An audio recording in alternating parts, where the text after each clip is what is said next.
First, like this video, hit subscribe, and tell us where you're watching from and what time it is. Imagine standing on a windswept European plain, circa 1200 CE. A knight, clad in chainmail, kneels before his lord, pledging fealty, a solemn oath of loyalty and service. This act, known as vassalage, formed the bedrock of medieval feudalism, a system that dictated social, economic, and political structures for centuries.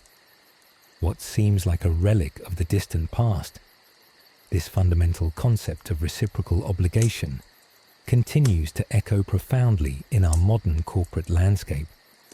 Feudal loyalty was not merely ceremonial.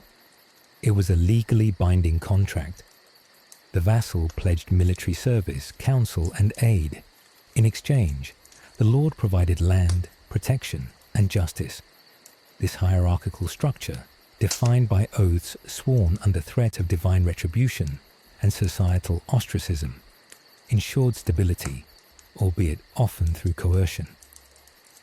Historian Mark Bloch, in Feudal Society, meticulously documented how these personal bonds superseded codified law in many instances, forging a powerful, albeit often exploitative, social glue. Fast forward to the 21st century. While no modern CEO wears a crown, and no employee pledges military service, the foundational principles of loyalty and hierarchical allegiance persist. Consider the company man or company woman of the 20th century. This archetype, prevalent from the post-WW2 era into the late 1980s, exemplified a profound, often lifelong dedication to a single corporation. Employees at behemoths like IBM, General Motors, or Hewlett-Packard often started and ended their careers with the same employer, expecting a pension, job security, and upward mobility in return for their unwavering commitment. This unspoken contract, though lacking medieval oaths, mirrored the quid pro quo of vassalage, loyalty and effort for sustenance and security. Modern corporate loyalty, while perhaps more fluid, still thrives in various forms. Employee stock ownership plans, ESOPs, profit-sharing schemes, and long-term incentive programs are contemporary iterations of the land grants and protection offered by feudal lords. A 2022 Gallup poll revealed that highly engaged employees, often exhibiting higher loyalty, contribute to a 21% increase in profitability. This quantifiable benefit underscores why companies invest in fostering such bonds. The loyalty ladder in sales, encouraging repeat customers, and brand allegiance, where consumers pledge preference to a specific company, further illustrate how this ancient principle translates to contemporary market dynamics. The modern corporation, in its pursuit of stable human capital and market share, continues to leverage the deep-seated human desire for belonging and reciprocal obligation, a direct descendant of the feudal pledge. Beyond the explicit company structures, the unseen bonds of medieval oaths resonate in more nuanced aspects of modern allegiance. Consider the concept of non-compete clauses, a common feature in employment contracts across industries. These legal instruments, restricting former employees from working for rival companies for a specified period, directly echo the feudal lord's expectation that a vassal would not transfer their loyalty and potentially their martial skills or knowledge to an adversary. In medieval Europe, such a betrayal could result in forfeiture of land or even banishment. Today, it incurs hefty legal penalties, demonstrating the enduring power of preventing critical knowledge or talent from serving a rival.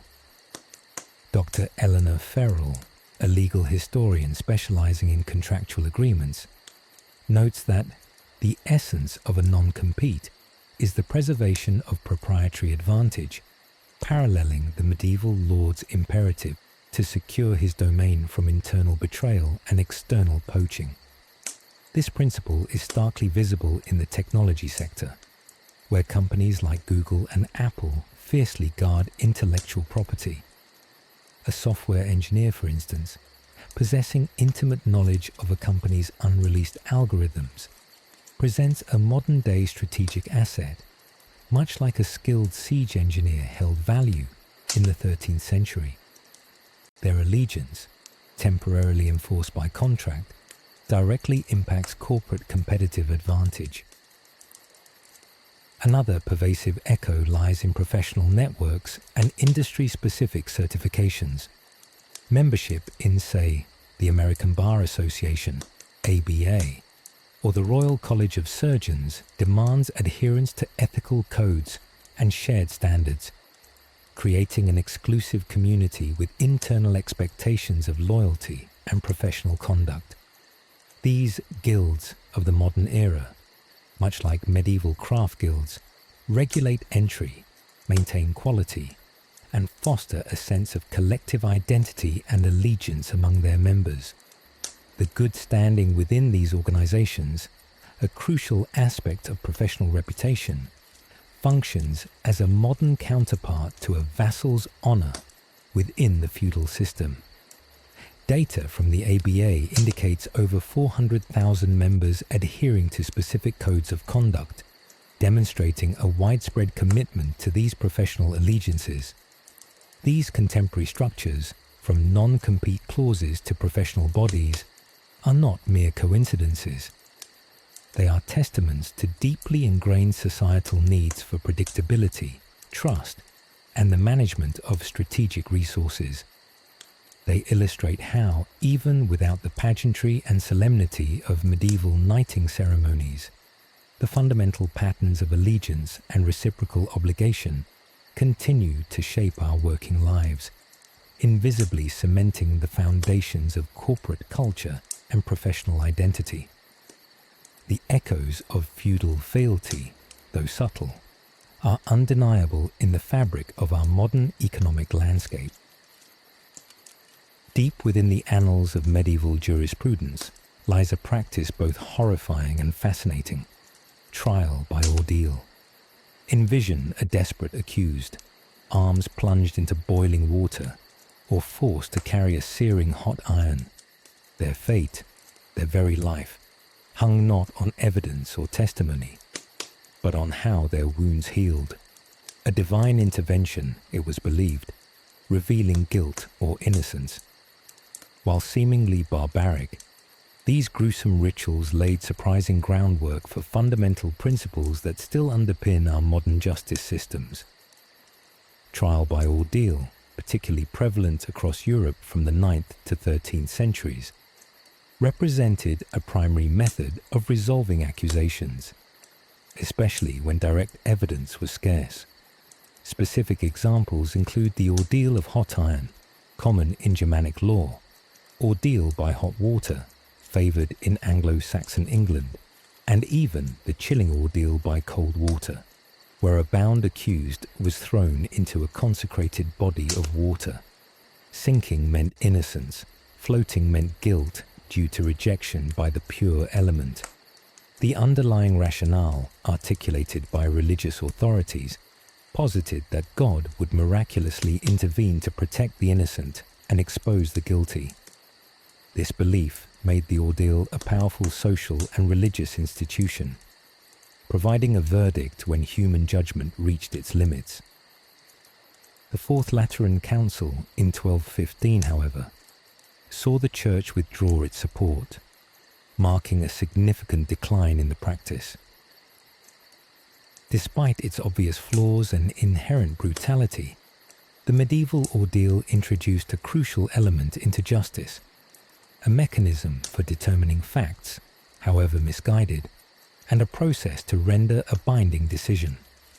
Historian Dr. Bruce P. Lenman, a specialist in legal history, explains that the ordeal, for all its irrationality, served a societal function. It provided closure, a definitive judgment, and often an incentive for confessions among the truly guilty who feared divine retribution. The psychological component was undeniable. A fearful accused might confess, rather than face prolonged agony. Moreover, while we recoil from the methods, the idea that a systemic, albeit superstitious process should exist to declare someone guilty or innocent, and that this process should be respected, foreshadows our demands for due process. The echoes of this era resonate today. Our justice system, designed to be impersonal and objective, still grapples with imperfect forensic science, fallible witnesses, and the inherent difficulties of reconstructing past events. Though we reject divine intervention, modern trials seek, often fervently, for a truth that can be definitively proven, providing a verdict and closure. It is a long journey from the boiling cauldron to the forensic lab, but the fundamental drive to establish culpability through an accepted, structured process connects these disparate eras, suggesting that even the gut-wrenching roots of medieval justice contain fertile ground for modern understanding. While trial by ordeal faded, replaced by more rational forms of adjudication, its decline did not erase the medieval imprint on justice. Instead, the nascent legal structures of the Middle Ages, forged in the wake of divine trials, proved remarkably resilient, evolving into foundational elements of our contemporary legal systems. The shift from divine revelation to human reason was gradual, but its legacy is demonstrably present in courtrooms worldwide. The emergence of the jury system stands as one of the most profound medieval contributions. Originating in Anglo-Saxon England as communal witnesses and significantly formalized by Henry II in the 12th century, the jury was initially used to resolve land disputes and ascertain facts for the crown. Its transformation into a body that determined guilt or innocence, separate from the judge, a concept codified in Magna Carta in 1215, marked a revolutionary step towards citizen participation in justice. This move directly challenged the arbitrary power of lords and monarchs. Today, the Sixth Amendment to the US Constitution guarantees the right to a jury trial in criminal cases, a direct lineage from these medieval innovations.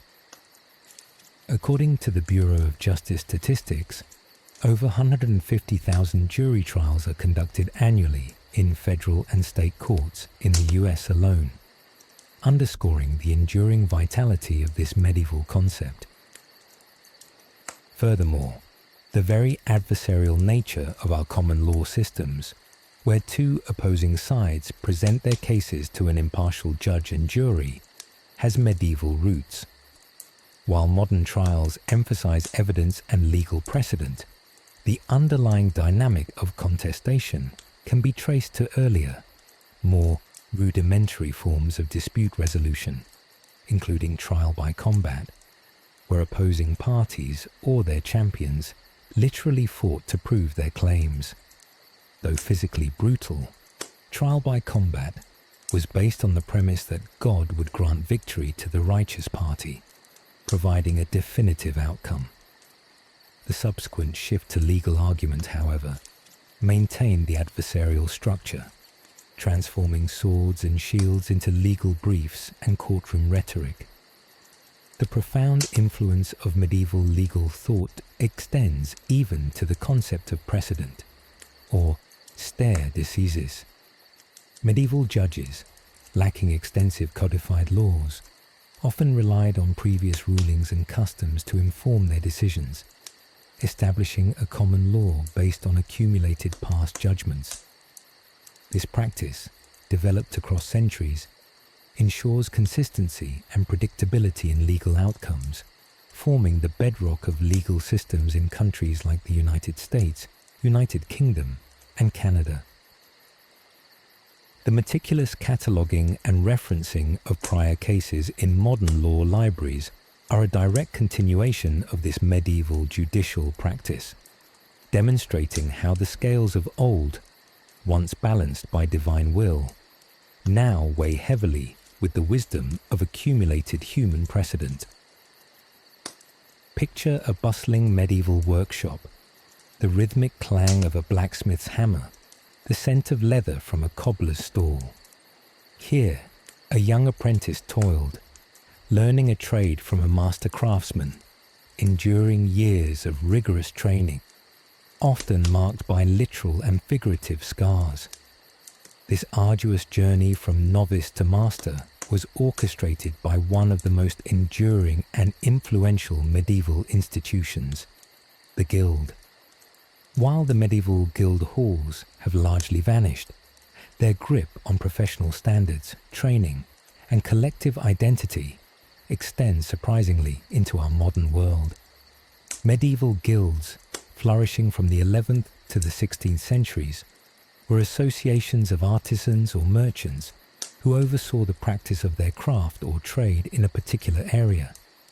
Explicitly, they regulated quality, prices, working conditions, and importantly, ensured systematic training through a structured hierarchy of apprentice, journeyman, and master. For instance, the London Weavers' Guild, established in the 12th century, strictly controlled who could weave, the quality of their cloth, and even resolved disputes among members. To become a master, an apprentice would typically spend 7 to 10 years learning, then produce a masterpiece to demonstrate their skill. A system documented by historians such as Stephen A. Epstein in Wage Labour and Guilds in Medieval Europe. This rigorous apprenticeship ensured not only technical proficiency, but also instilled a strong professional ethic. The benefits of guild membership were manifold: economic protection from competition, mutual aid in times of sickness or death, and a collective voice in municipal governance. However, they also exercised considerable control, often restrictively limiting entry to safeguard their members' interests. This dual function, ensuring quality while controlling supply, is precisely what gave guilds their grip. This model of self-regulation and standardized training profoundly influenced the development of modern professional bodies. Fast forward to the present day.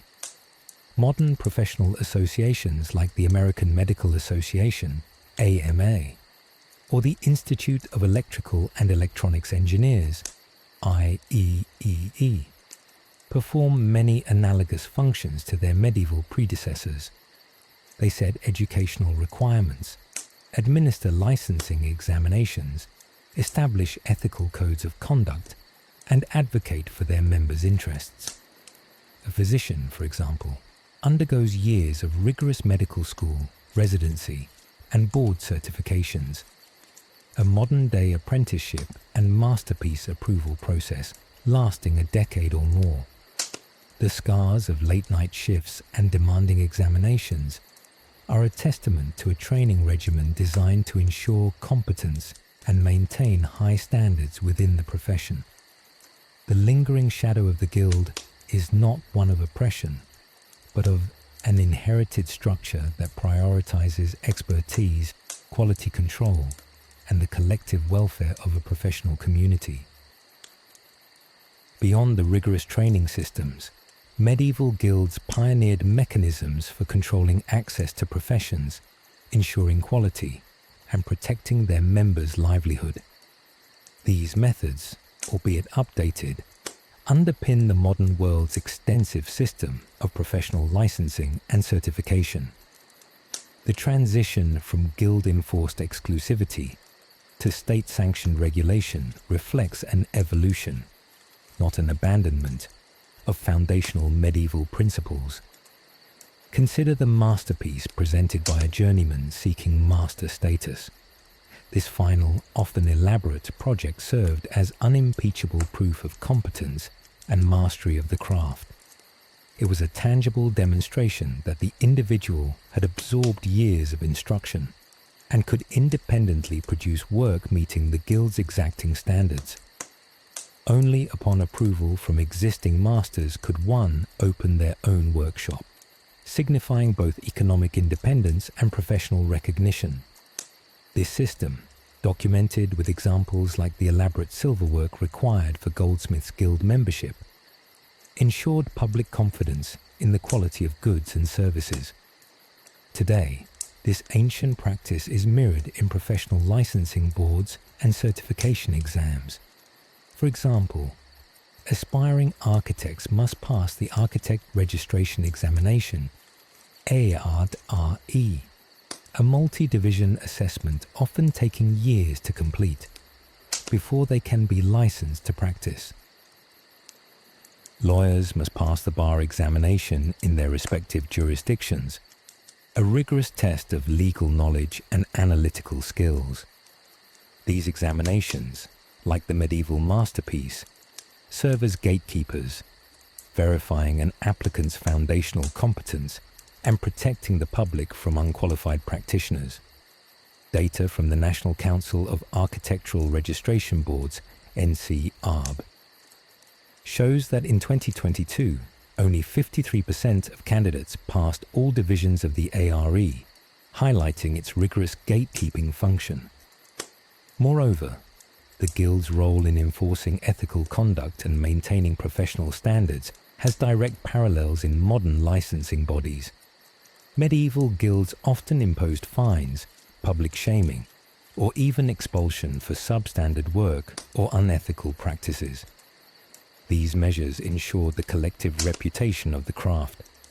Similarly, modern medical boards can revoke a doctor's license for malpractice, or a bar association can disbar a lawyer for professional misconduct. These bodies uphold codes of conduct, investigate complaints, and impose disciplinary actions to safeguard the integrity of their professions. They effectively act as modern arbitrators of professional responsibility, much like the medieval guild masters who policed their ranks. These state-mandated licenses and certifications thus serve a dual purpose. They protect the public by ensuring competence, and they protect the profession by maintaining high standards and, arguably, regulating market entry, a continuous echo of the foundational principles first articulated in the bustling, coded world of the medieval guild. Imagine a desperate fugitive pursued by the king's men, bursting through the heavy oak doors of a cathedral. As his foot crosses the threshold, a sudden, almost miraculous, halt. The pursuers cannot enter. The fugitive has claimed sanctuary, a sacred space where the arm of secular law simply ceased to apply. This ancient rite, rooted in Judeo-Christian tradition and codified within medieval Christendom, offered a powerful, albeit temporary, refuge. While literal church sanctuary largely faded centuries ago, the underlying principle that certain spaces offer protection from state authority continues to echo in surprising ways in our modern legal landscape. Ecclesiastical sanctuary, at its height in medieval Europe, was a pivotal aspect of justice and a demonstration of the Church's formidable power. From the 4th century onwards, councils and papal decrees established clear guidelines. Anyone fleeing for their life, whether from criminal prosecution or simply revenge, could find safety within a church or its consecrated grounds. This wasn't an absolution of guilt. Rather, it typically provided a moratorium, often 40 days, during which the accused could negotiate terms, confess, or arrange safe passage into exile. Prominent examples include the sanctuary offered at Westminster Abbey in London, a well-documented site of refuge for centuries. Historian William J. Cornell, in The Medieval Law of Sanctuary, highlights that while often abused, it also served as a crucial check on arbitrary justice, preventing immediate retribution without some form of judicial process. The rationale was theological. Consecrated ground was God's domain, beyond the reach of human law. To violate sanctuary was to blaspheme and risk divine wrath. This created a tension between ecclesiastical and secular power, sometimes leading to violent clashes, but more often to negotiated settlements. The right of sanctuary formally ended in England in 1623, with the Statute 21 James the Sheet 28, reflecting a growing assertion of state sovereignty. Yet, the philosophical underpinnings of sanctuary persist. Consider the modern concept of diplomatic asylum. An individual seeking political refuge can enter an embassy, sovereign territory of another nation, and be protected from the host country's laws. The Ecuadorian embassy in London, famously housing Julian Assange for 7 years from 2012 to 2019, provided such an example. Though the legal frameworks differ, the core idea is identical. A defined physical space under a different jurisdiction provides a haven from the reach of local law enforcement. This holy power of ground, once a divine decree, is now a tenet of international diplomacy. The concept also subtly permeates the protections afforded to certain vulnerable groups in specific locations, such as shelters for victims of domestic violence or designated safe spaces in schools or universities. While the cross on the door may be gone, the fundamental notion of a place offering respite from immediate external pressures, a temporary haven, remains a potent, if evolved, aspect of our societal architecture. The medieval concept of sanctuary, with its designated zones of immunity, resonates beyond diplomatic asylum, manifesting in various forms of modern legal refuge and protected spaces.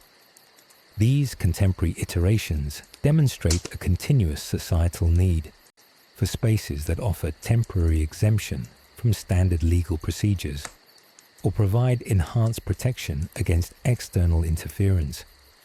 The core idea that certain ground carries special status remains powerfully intact.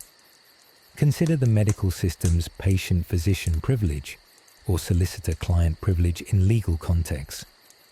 These legal doctrines create a protected space for confidential communication, safeguarding sensitive information shared within specific professional relationships.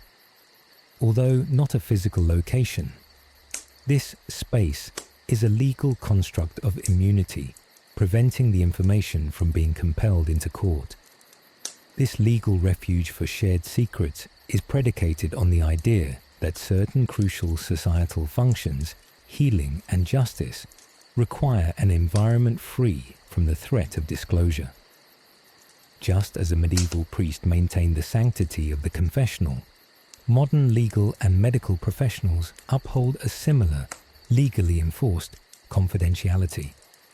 The principle extends further to concepts like extraterritoriality in international law. This grants diplomatic missions, United Nations facilities, and even military bases on foreign soil immunity from the jurisdiction of the host country's laws. For example, Article 22 of the 1961 Vienna Convention on Diplomatic Relations explicitly states that the premises of a diplomatic mission are inviolable, and agents of the receiving state may not enter them, except with the consent of the head of the mission. This is a direct, secularized descendant of the sacred inviolability accorded to medieval church grounds, reflecting a long-standing understanding that certain vital international interactions require zones of functional immunity. In a more localized context, safe harbor laws, often associated with Internet Service Providers, ISPs, offer another example. Under the Digital Millennium Copyright Act, DMCA, in the United States, ISPs are granted a safe harbor from liability for copyright infringement committed by their users, provided they respond appropriately to valid infringement notices. This legislative protection effectively creates a legal sanctuary for these digital intermediaries, recognizing their role as platforms rather than originators of content and preventing their immediate persecution for user actions. Dr. Anya Sharma, an expert in cyber law, notes that these safe harbors are designed to allow innovation to flourish by mitigating certain liabilities, echoing the medieval sanctuary's role in providing breathing room, albeit for different purposes. Thus, from the privacy of a doctor's office to the digital landscape of the internet, the enduring concept of protected spaces and legal havens, fundamentally rooted in the medieval right of sanctuary, continues to shape and define the boundaries of modern law and society. In medieval Europe, long before fences and no trespassing signs dominated the landscape, vast swathes of land were considered, in various forms, open to all. Peasants often held customary rights to glean fields after harvest, gather firewood from forests, or graze livestock on common lands. This concept of the right to roam, or droit de veine pâture in some regions, was not a codified law in the modern sense, but a fundamental aspect of sustenance and community life. While industrialization and private land ownership eroded many of these ancient freedoms, the spirit of public access continues to fuel modern battles for outdoor public spaces. The medieval landscape was a mosaic of private holdings, lordly domains, and common lands. Crucially, even on private lands, long-established customs often granted access for specific purposes, reflecting a pre-enclosure era where survival often necessitated shared resources. The commons were not wasteland but vital communal grounds for grazing, fishing, and foraging, a practice essential for many rural economies.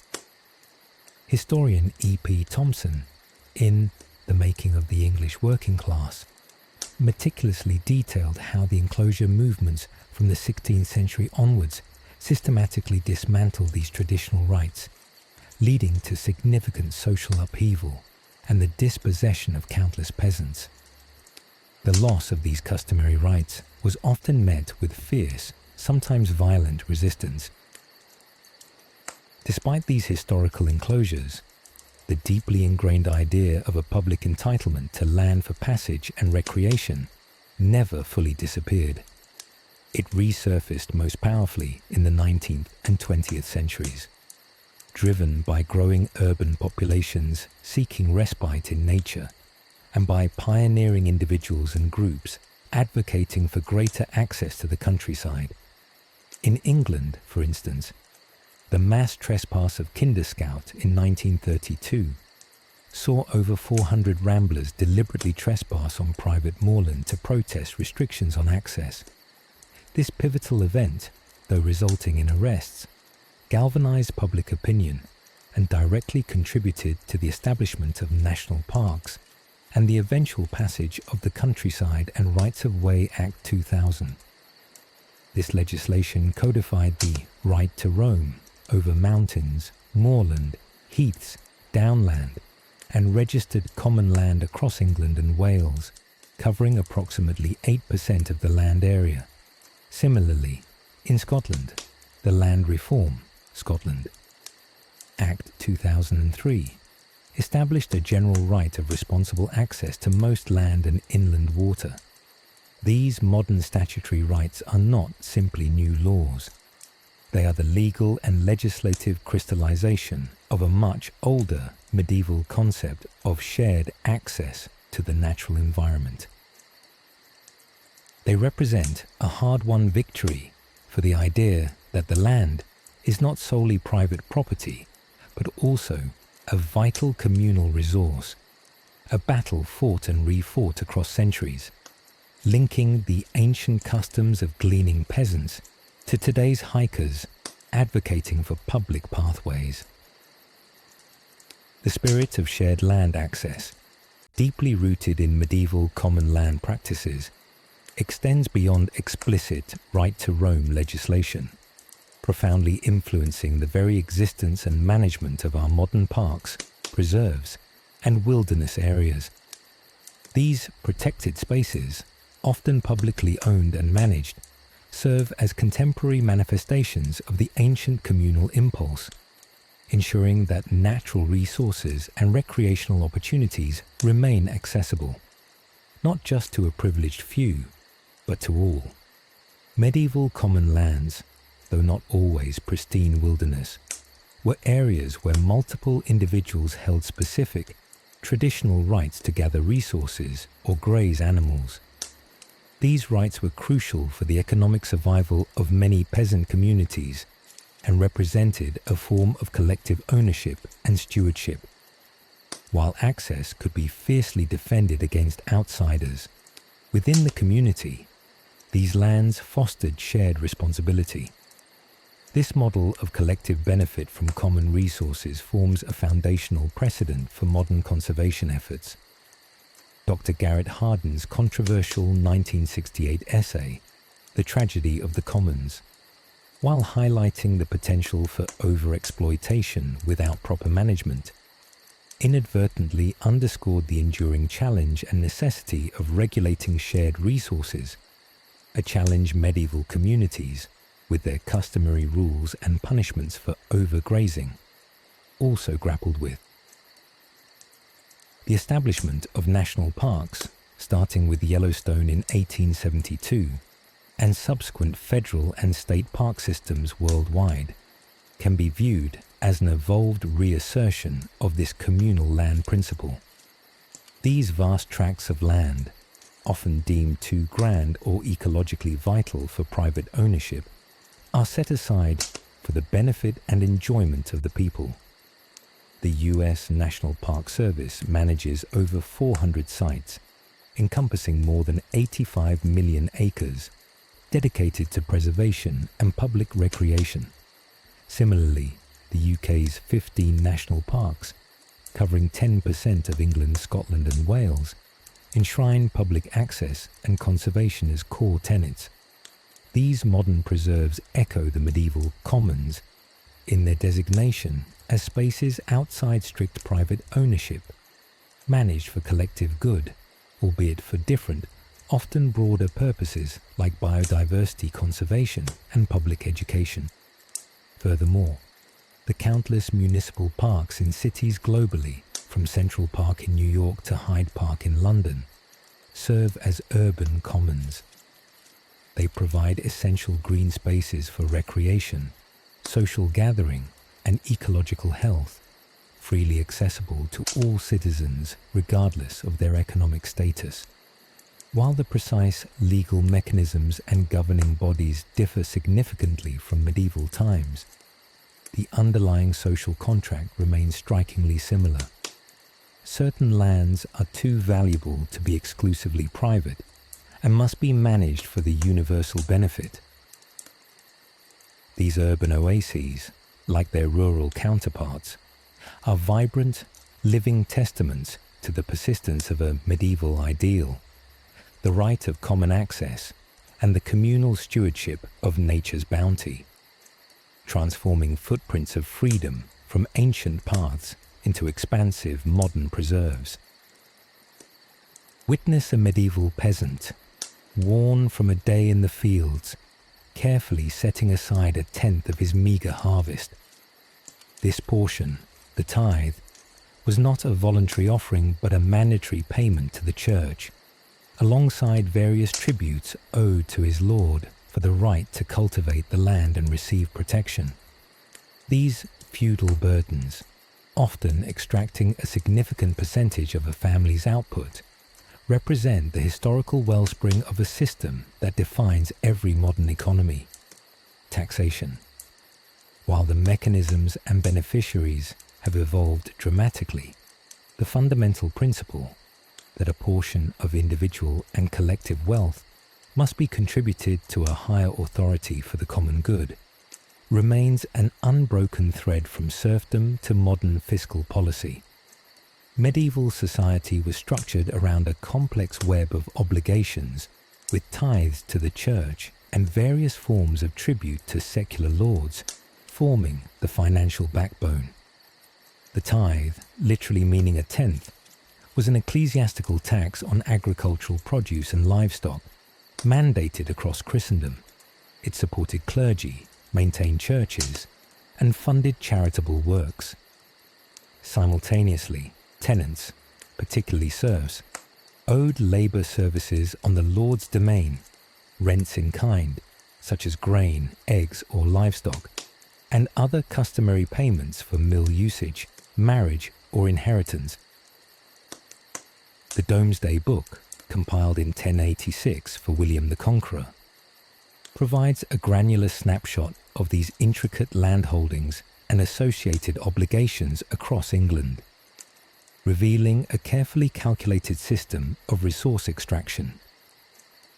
Historian R.H. Hilton in Bondmen Made Free meticulously details how these burdens, a mixture of services and payments, constituted the economic reality for the vast majority of the population. This highly decentralized system, however, gradually gave way to more centralized state power, necessitating a shift from localized tributes to national taxation. As monarchs consolidated power and required funds for standing armies, infrastructure, and an expanding bureaucracy, they began to impose taxes on subjects directly, rather than relying solely on feudal overlords.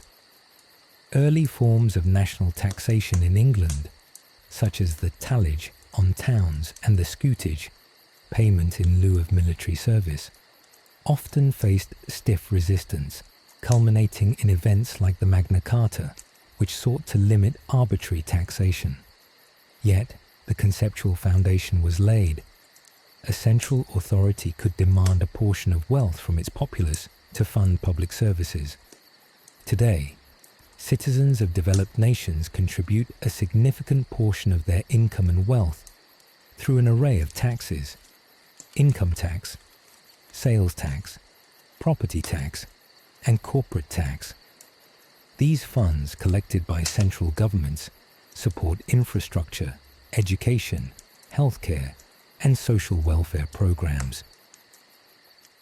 In 2022, for instance, the average tax burden in OECD countries stood at approximately 34.1% of GDP, demonstrating the massive scale of modern extraction. The moral and economic justifications have shifted from divine right and personal protection to collective responsibility and social welfare.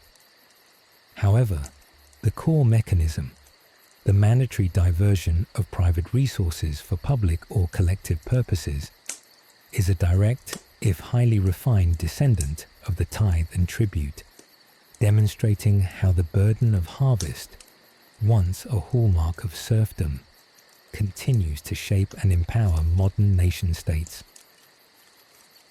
The journey from medieval tribute to modern taxation is not merely a change in nomenclature. It's a profound evolution in the legitimization and application of mandatory contributions. Where feudal levies were often tied to personal fealty and land tenure, modern taxation, while still a burden of harvest, is justified by an expansive social contract and an ever-broadening definition of common good. The shift represents a fundamental realignment of power between ruler and ruled, and a critical component of state formation. Medieval monarchs, often cash poor, frequently resorted to extraordinary levies or selling royal charters to towns to raise funds. While these methods supplemented their income, they were often ad hoc and dependent on negotiation.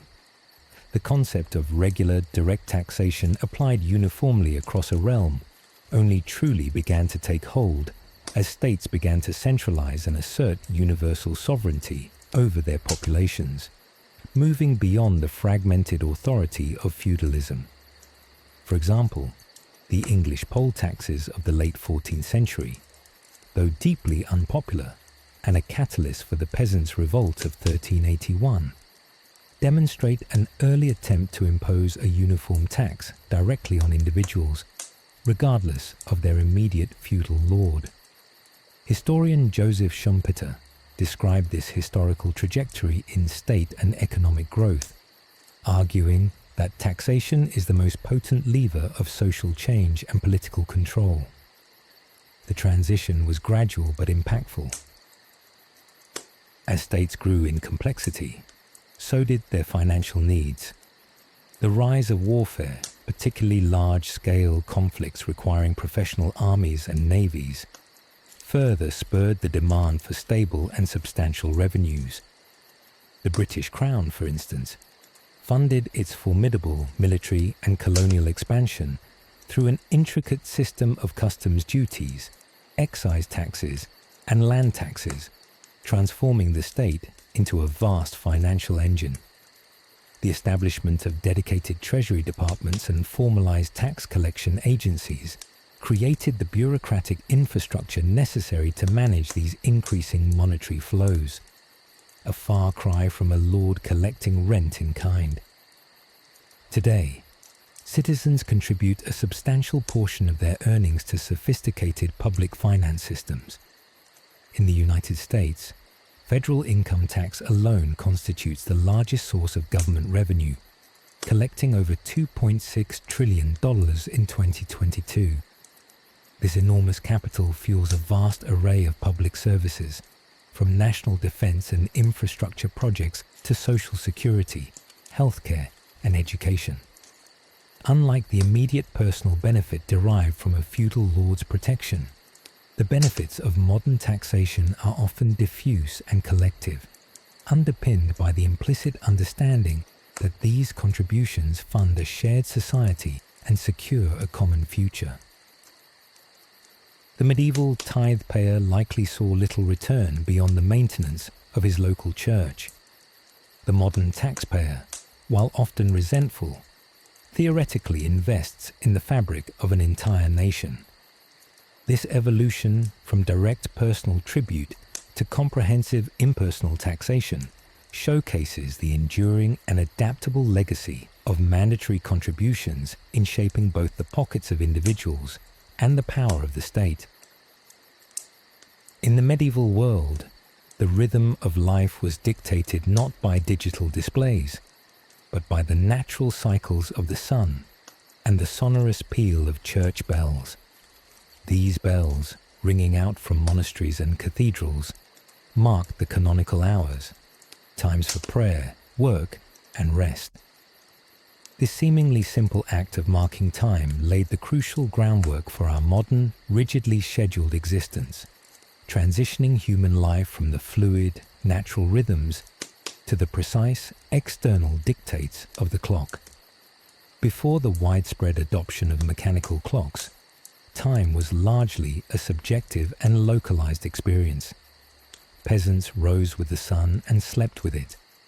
Public timekeeping fell primarily to the church, particularly within monastic communities. Benedictine monks, for instance, adhered to a strict schedule of 8 daily prayer services, stretching from vigils before dawn to compline before bed. To coordinate these services, bells were rung, creating a synchronous rhythm that extended beyond the monastery walls, informing the local populace of their general daily schedule. This communal soundscape was the earliest form of standardized public time, a shared temporal reference point in a world without widespread personal timepieces. Historian Jacques Le Goff, in Time, Work and Culture in the Middle Ages, highlights how the Church's imposition of fixed hours began the process of desacralizing and rationalizing time. The invention of the mechanical clock in the late 13th century, often attributed to monastic ingenuity, marked a monumental shift.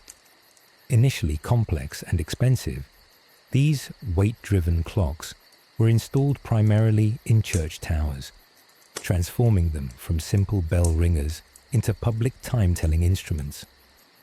Milan's impressive clock, installed in 1335, struck the hours from 1 to 24, becoming a focal point for the city's temporal organization.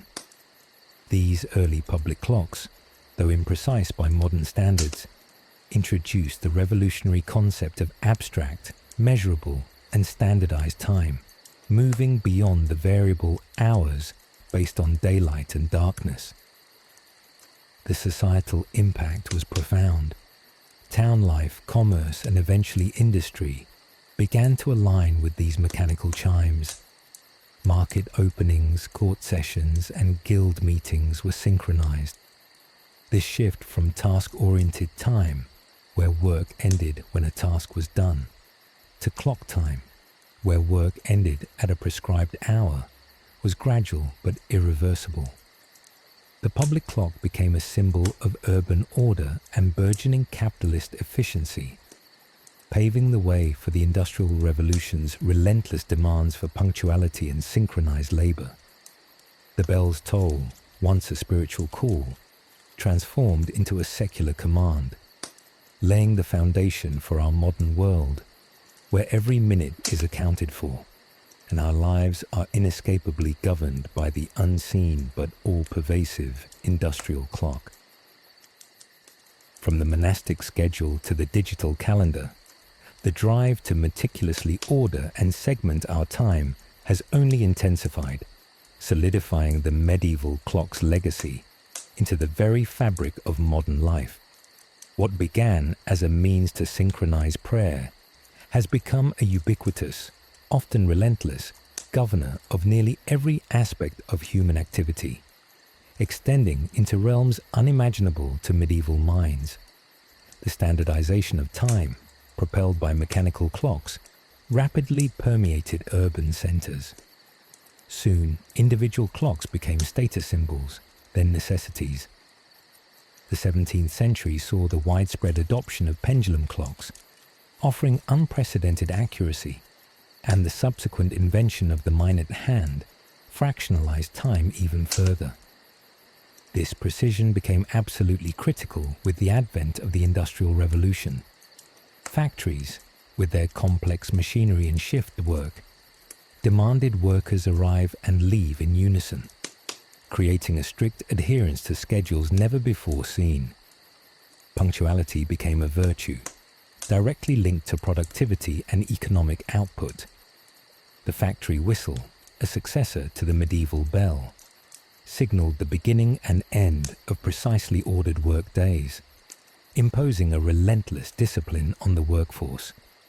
Sociologist Max Weber recognized this connection, noting how rigorous time discipline underpinned capitalist development.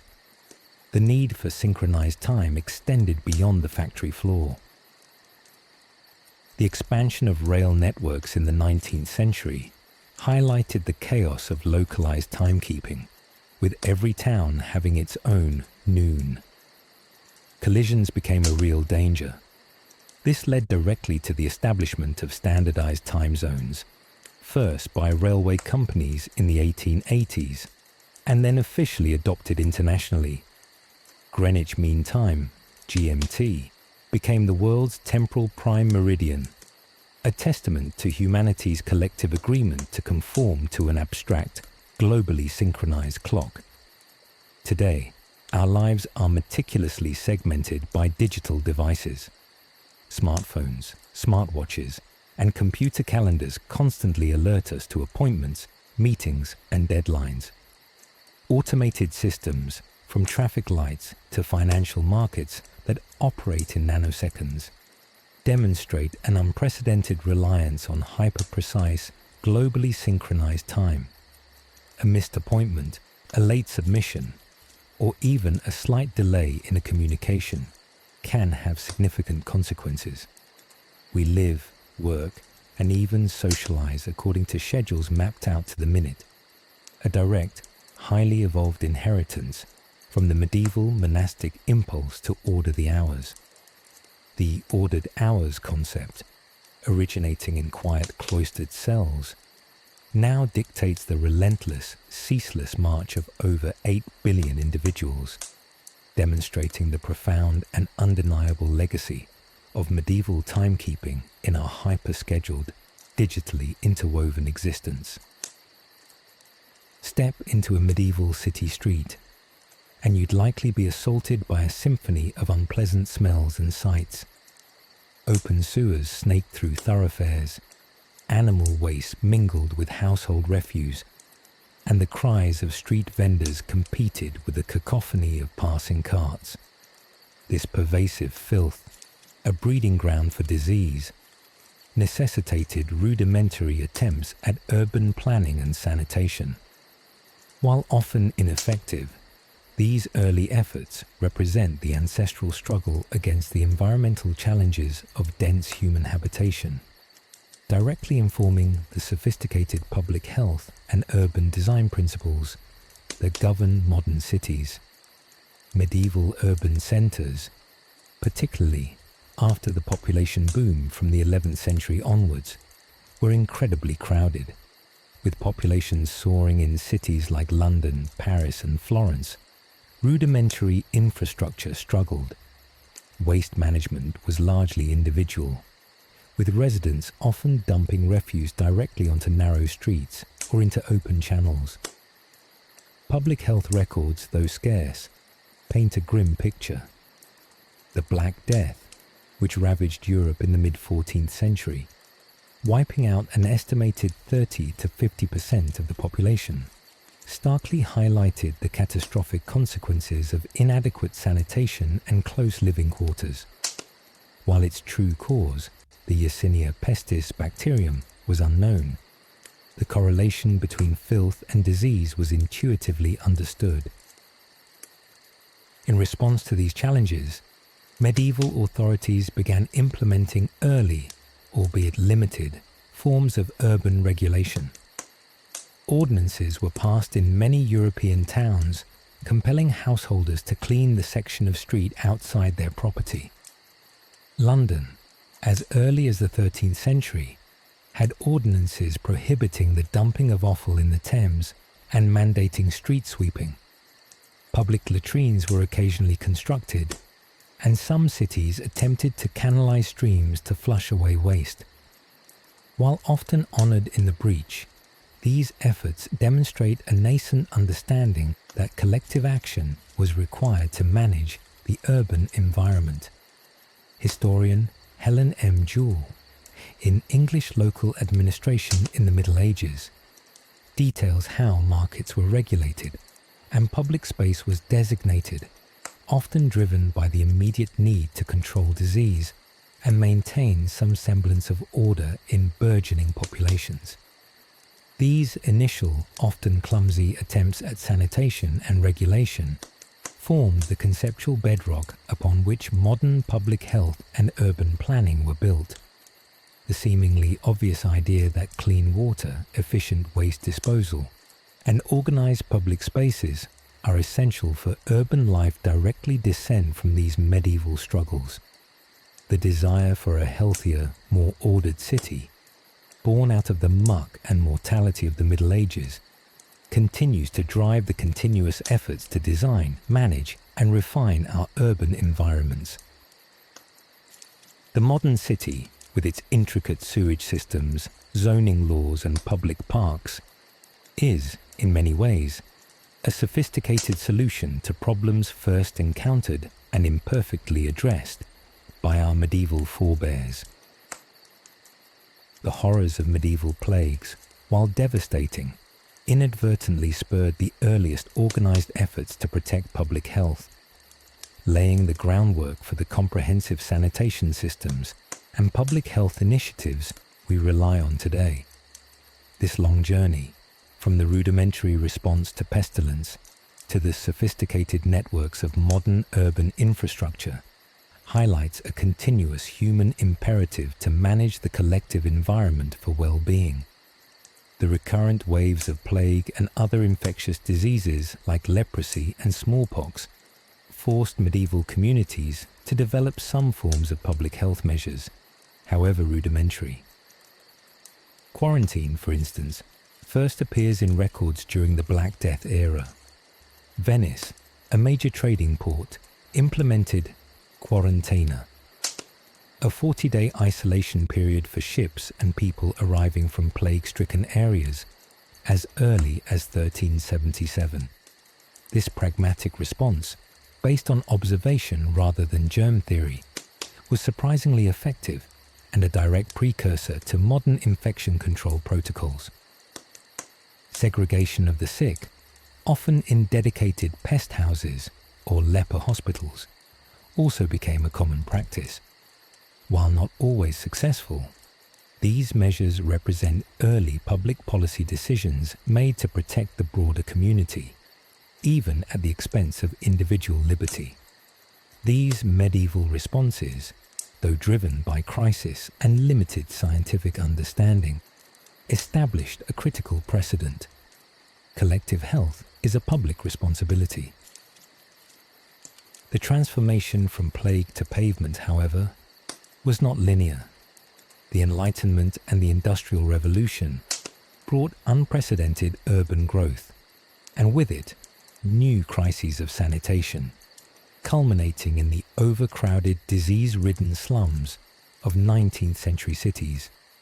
The cholera epidemics of the 1830s and 1840s, particularly the work of physician John Snow in London, mapping outbreaks to contaminated water pumps, finally provided scientific validation for the link between sanitation and disease.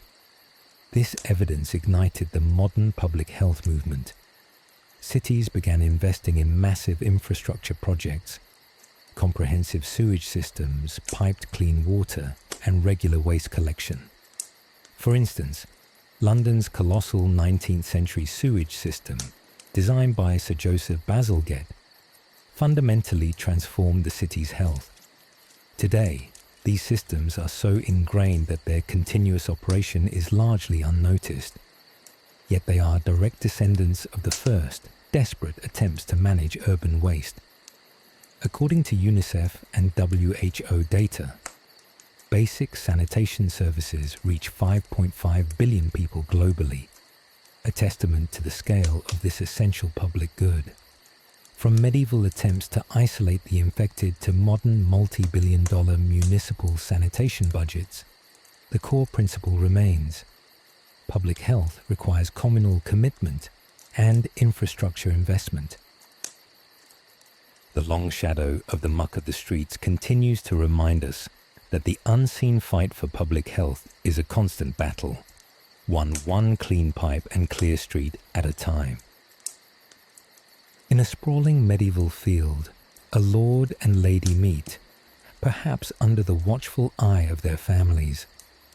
They clasp hands, exchanging vows, sealing their union in a ceremony known as handfasting, a binding agreement foundational to medieval marriage.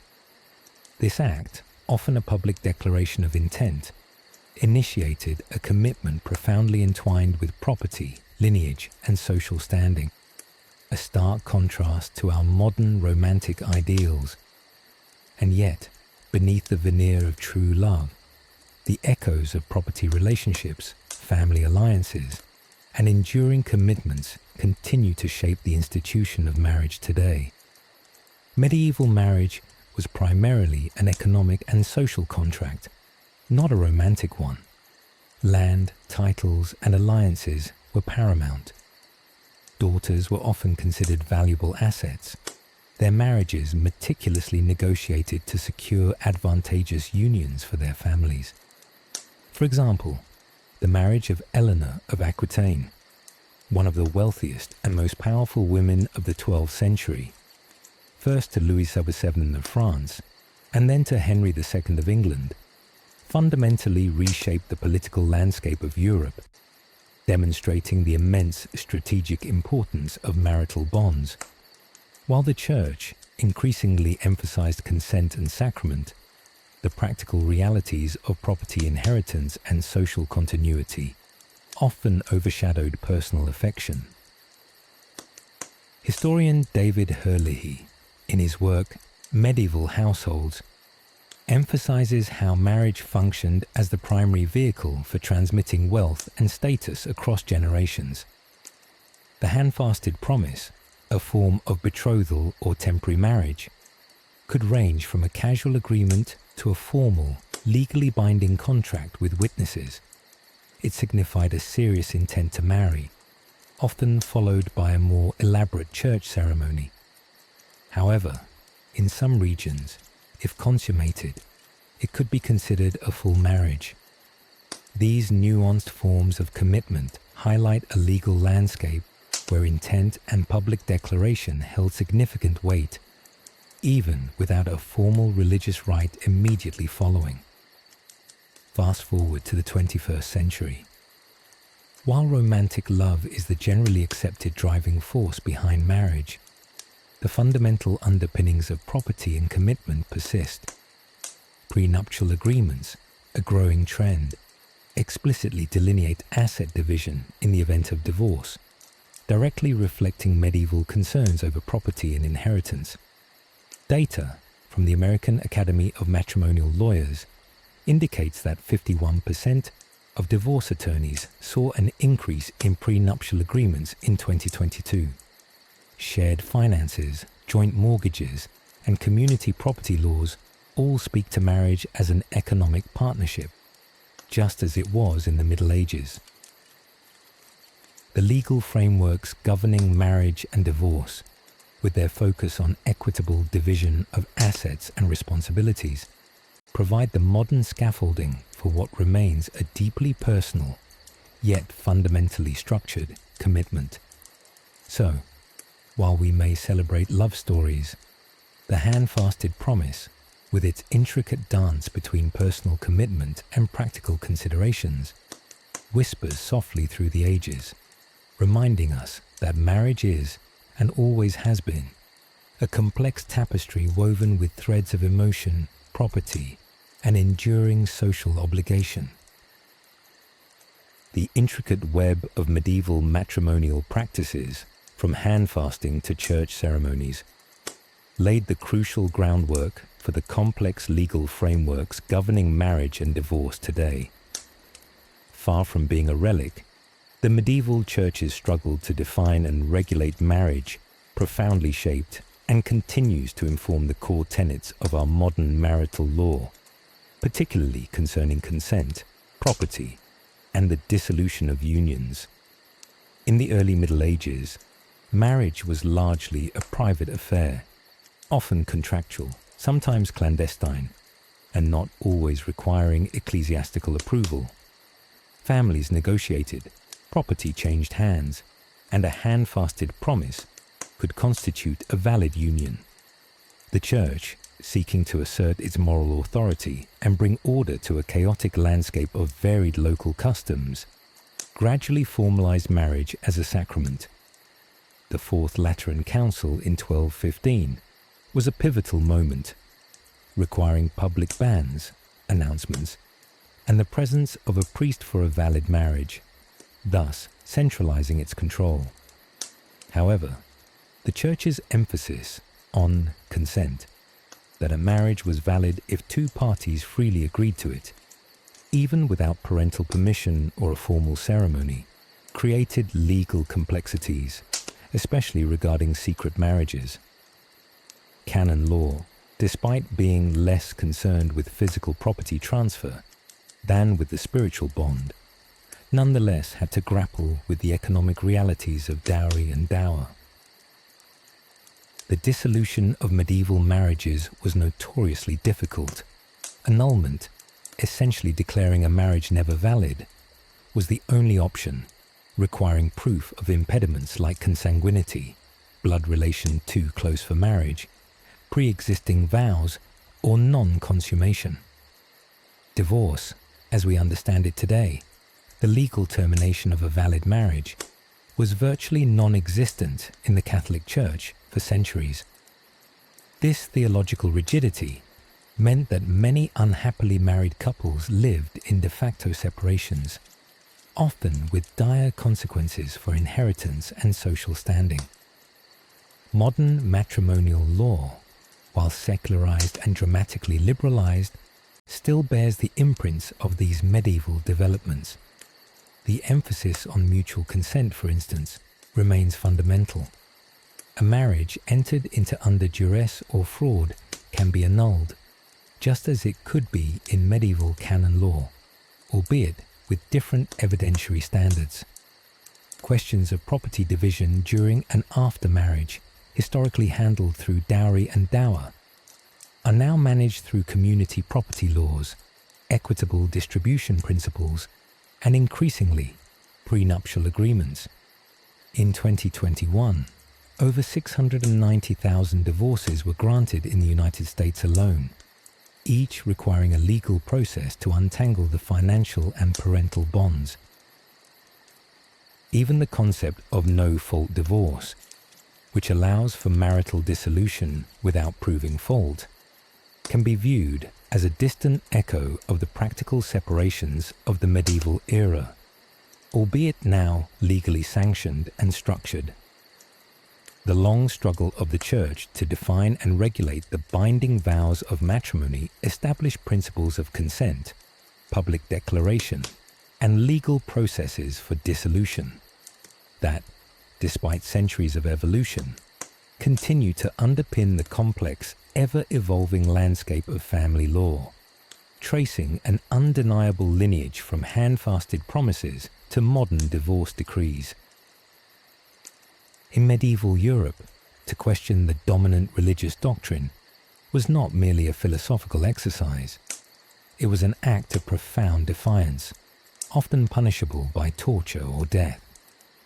These whispers of heresy represented a direct challenge to the established order, both spiritual and temporal. While bonfires for heretics are, thankfully, a thing of the past, the underlying impulse to enforce conformity, silence dissent, and exact a price for unbelief continues to manifest in subtle yet powerful ways within modern societies. For much of the Middle Ages, the Catholic Church held unparalleled authority, deeply intertwined with secular power. Deviations from orthodox belief, or heresy, were seen not only as spiritual transgressions endangering one's soul, but also as sedition against the divinely ordained social order. Groups like the Cathars in 12th and 13th century southern France, with their dualistic theology, were systematically persecuted during the Albigensian Crusade, a brutal military campaign sanctioned by the Pope. The Inquisition, formally established in the 13th century, was designed to systematically root out and punish heresy, using methods ranging from public confession and penance to imprisonment and execution, often by burning at the stake.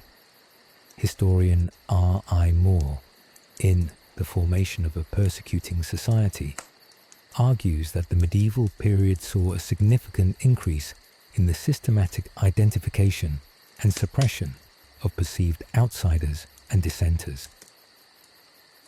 This relentless drive for ideological conformity was born from a fear of societal fragmentation and a belief in the absolute truth of Christian doctrine. The price of unbelief was not just eternal damnation, but immediate and devastating earthly consequences, including confiscation of property, social ostracization, and state-sanctioned violence. While the specific theological context has largely receded in secular societies, the impulse to identify, isolate, and punish challenges to established norms or unbelief in dominant ideologies persists. Consider the McCarthy era in the United States during the 1950s, where accusations of communist sympathy, often with little evidence, led to widespread blacklisting, loss of employment, and social ruin for thousands. This Red Scare leveraged public fear to enforce political conformity, silencing voices perceived as disloyal to the prevailing capitalist and democratic ideology. Academic historian Ellen Schrecker's Many Are the Crimes extensively documents the devastating personal and professional toll of this period of ideological purging. The parallels, though starkly different in methods and severity, underline a continuous societal dynamic. Whether it's religious dogma or political orthodoxy, The human desire for a singular, unifying truth and the capacity to perceive dissent as existential threat are ancient. The whispers of heresy, though their sound has changed, continue to echo in the subtle and sometimes not so subtle pressures to conform to dominant narratives, highlighting the enduring price of unbelief in any society that fears ideological fragmentation. The systematic suppression of heresy in the Middle Ages, often aided by public condemnation and social pressure, demonstrates an elemental human impulse, the enforcement of conformity through thought policing, while the mechanisms have evolved dramatically, from papal inquisitors to the amorphous power of public opinion in the digital age. The enduring pressure to fit in, to adhere to prevailing social and ideological norms, remains a potent force in shaping individual expression and societal discourse. Medieval heresy trials were often public spectacles designed not just to punish the accused, but to reinforce orthodox belief among the populace. Confessions, whether coerced or genuine, served as powerful deterrents. The very public nature of judgment, the ritualistic parading of penitents, and ultimately the executions, communicated a clear message. Deviation from the accepted truth would not be tolerated. This public shaming and symbolic violence were crucial elements in maintaining a unified ideological front in a society where religious belief underpinned every aspect of life. Early modern censorship, which emerged from attempts to control the spread of Protestant ideas via the printing press, similarly sought to control the flow of information deemed heretical or subversive. Today, the thought police wield no physical implements of torture, yet their power to enforce conformity is pervasive. The digital realm, social media platforms, online forums and comment sections, has become the new public square, where deviations from accepted social or political norms can be swiftly and brutally punished by the collective. This phenomenon, often termed cancel culture, involves the swift withdrawal of support from public figures or organizations after they have done or said something considered offensive or controversial. The economic and reputational consequences can be severe, leading to professional ostracization, loss of employment, and widespread public shaming. For example, a problematic tweet or an unpopular opinion, regardless of intent, can trigger an online firestorm, a digital equivalent of a medieval public shaming ritual.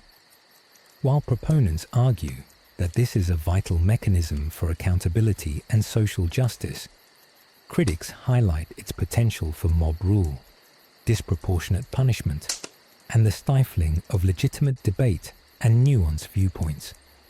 A 2020 Cision survey found that 63% of Americans believe cancel culture has gone too far, illustrating widespread anxiety over this modern form of ideological enforcement. The parallels, though unsettling, are undeniable.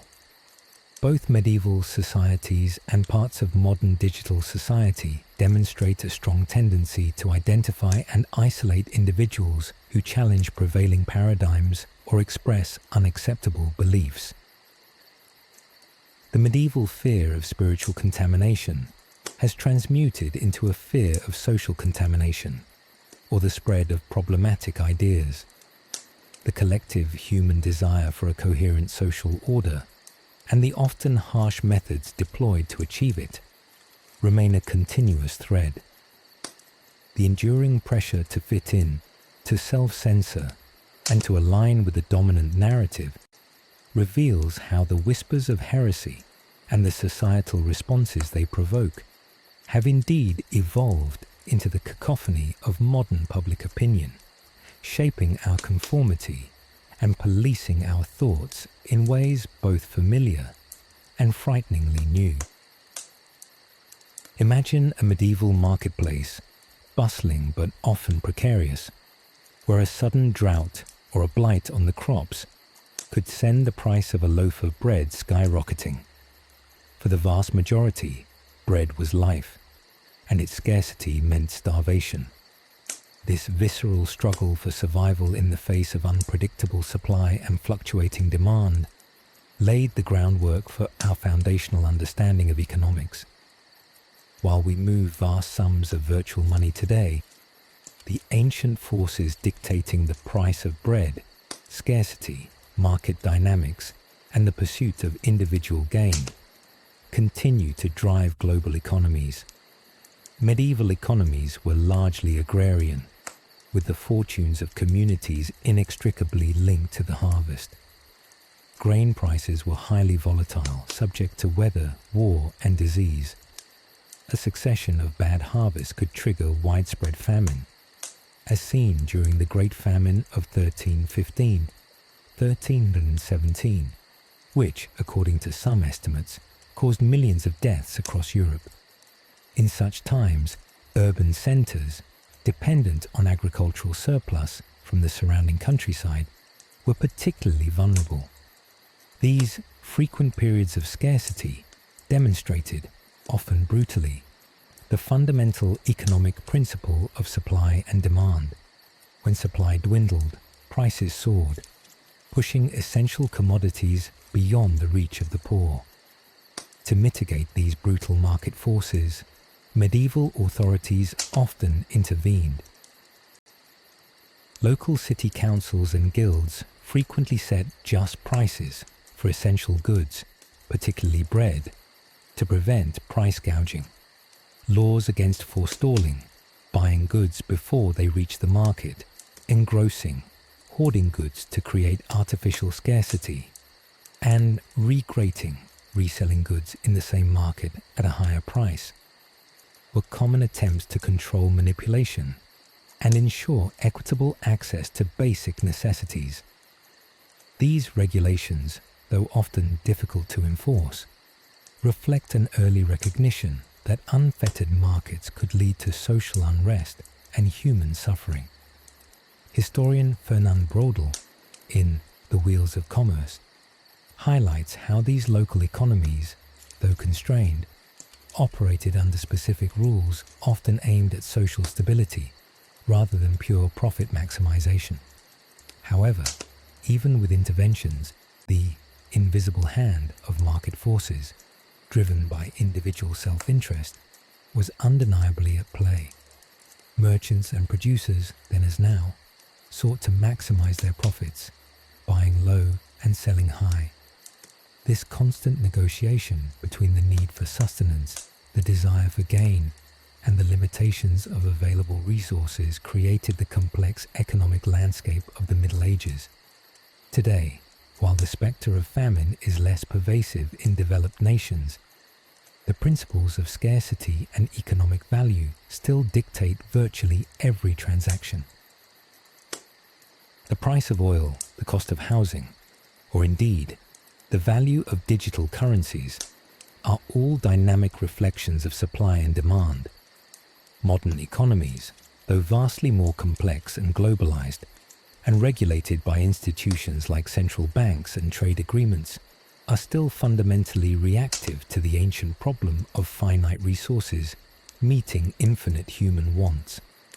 The price of bread, whether in physical loaves or digital tokens, remains a powerful indicator of economic health and the enduring struggle to balance individual prosperity with societal well-being.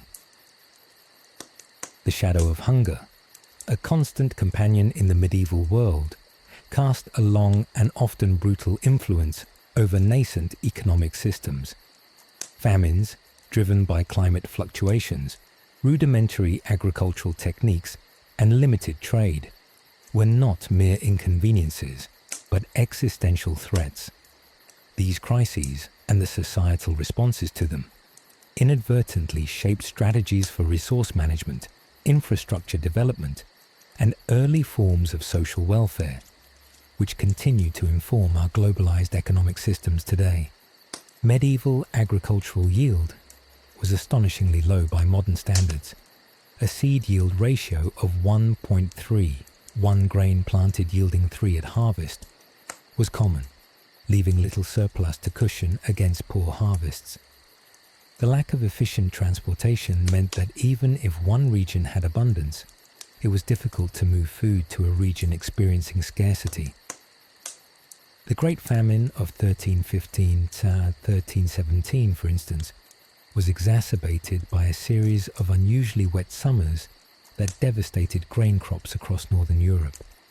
This catastrophe led to widespread starvation and disease, illustrating the dire consequences of a hyper-local, fragile food supply.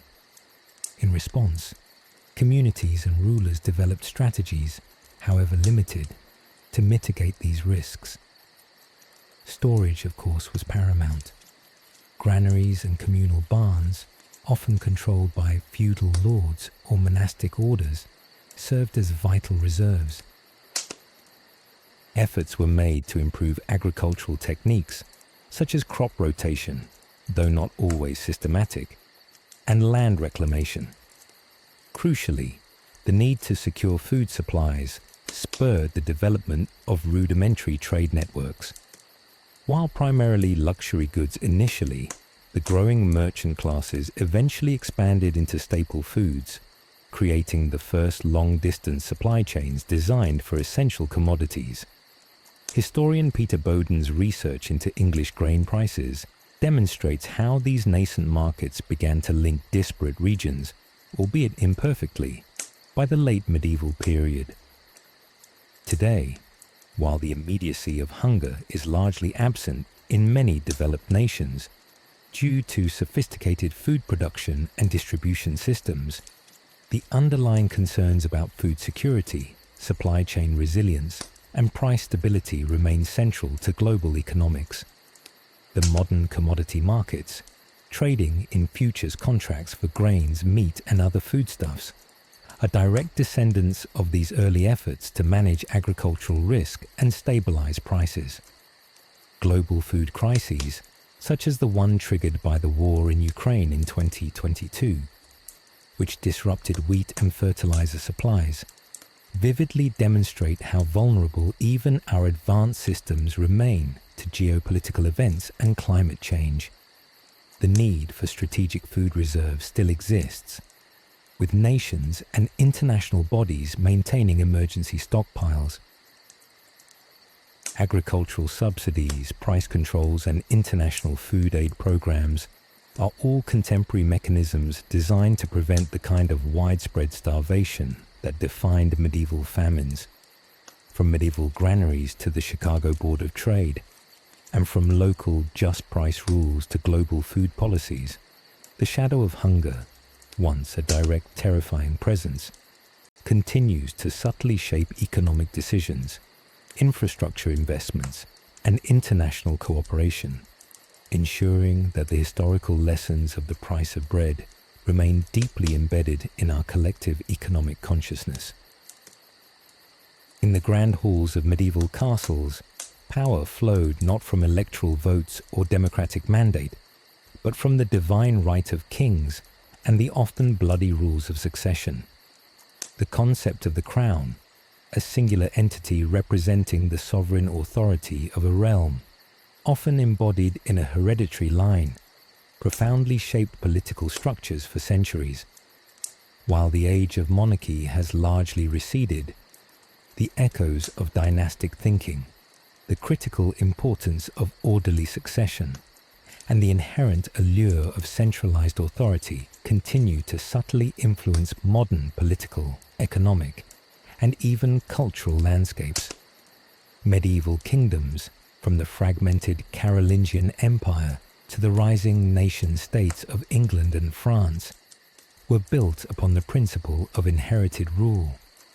The power of the crown was absolute in theory, albeit often constrained by powerful nobles, the church, and local customs. Succession was paramount, as a clear line of inheritance was seen as the primary guarantor of stability. Disputed successions, such as the Wars of the Roses in 15th century England or the 100 Years' War between England and France, often plunged entire regions into decades of civil strife, underscoring the vital importance of an unchallenged heir. Legal historians, such as Ernst Kantorowicz, in The King's Two Bodies, detail how the concept of the crown evolved from a mere symbol into an enduring, almost mystical corporate entity that transcended the mortal body of any individual monarch. Primogeniture, the right of the firstborn son to inherit, became the dominant succession rule in much of Europe, designed to prevent the fragmentation of inheritances and maintain centralized power. The careful arrangement of royal marriages, designed to forge alliances and secure future heirs, was a cornerstone of medieval diplomacy and a stark reminder that personal relationships were often subservient to dynastic interests. Today, overt dynastic rule is rare, confined primarily to a handful of constitutional monarchies or absolute monarchies in the Middle East. Yet, the appeal of hereditary power, or at least familiar names, persists. Political dynasties, where power often passes within families across generations, are a common feature in many democracies. The Kennedy family in the United States, the Gandhis in India, or the family of Justin Trudeau in Canada are prominent examples. While these individuals gain office through democratic elections, the familial lineage often provides a significant pre-existing network, name recognition, and political capital that sets them apart from other candidates. This is not a legal right of succession, but it functions in a psychologically similar way, a testament to the enduring human tendency to trust the familiar and the established. Moreover, the modern corporation, with its often centralized control structures and the cult of the founder or CEO, often exhibits a form of dynastic thinking. The CEO-founder, whose vision shapes the company, often handpicks their successor, sometimes even a family member, to ensure the continuity of their reign. The pursuit of long-term stability, orderly leadership transitions, and the maintenance of a powerful, unified identity, whether it's a medieval kingdom or a global corporation, reflects an ingrained human preference for clear lines of authority and succession, suggesting that the power of the crown, in its essence, continues to shape our perception of leadership and organizational stability. The transition from fragmented feudal authority to the centralized power of the crown was a pivotal, often violent process that ultimately forged the bedrock of the modern nation-state and its fundamental concept of the rule of law. While medieval monarchs initially consolidated power through force and divine decree, their efforts to create unified legal systems and administrative structures laid the groundwork for the impersonal, bureaucratic states that govern our lives today. Feudal justice was characterized by a patchwork of local customs, manorial courts, and ecclesiastical law, often administered by various local lords. This fragmented system often led to arbitrary justice and inconsistent application of law across different regions. Medieval monarchs, seeking to strengthen their own authority and expand royal jurisdiction, gradually began to establish centralized royal courts, appoint royal judges, and develop a common body of law that superseded local customs. Henry II of England, reigned 1154-1189, is a prime example. His legal reforms, including the institutionalization of travelling royal justices, heir, and the development of the common law, were instrumental in unifying England under a single legal system, directly curtailing the power of local feudal lords. Scholar G.W.S. Barrow, in Kingdom of the Scots, similarly details how Scottish kings sought to impose royal authority over disparate clans. The development of sophisticated chanceries and treasuries under royal control also represented a profound shift. These institutions, initially set up to manage royal finances and issue decrees, grew into the precursors of modern government ministries and bureaucratic apparatuses. The continuous process of record-keeping, collecting taxes, and administering justice created a nascent administrative state that, over centuries, separated itself from the person of the monarch, transforming into an impersonal, enduring entity. This shift marked the genesis of modern governance. Today, the concept of the rule of law is foundational to democratic societies, meaning that everyone, including those in power, is subject to the same laws, impartially applied.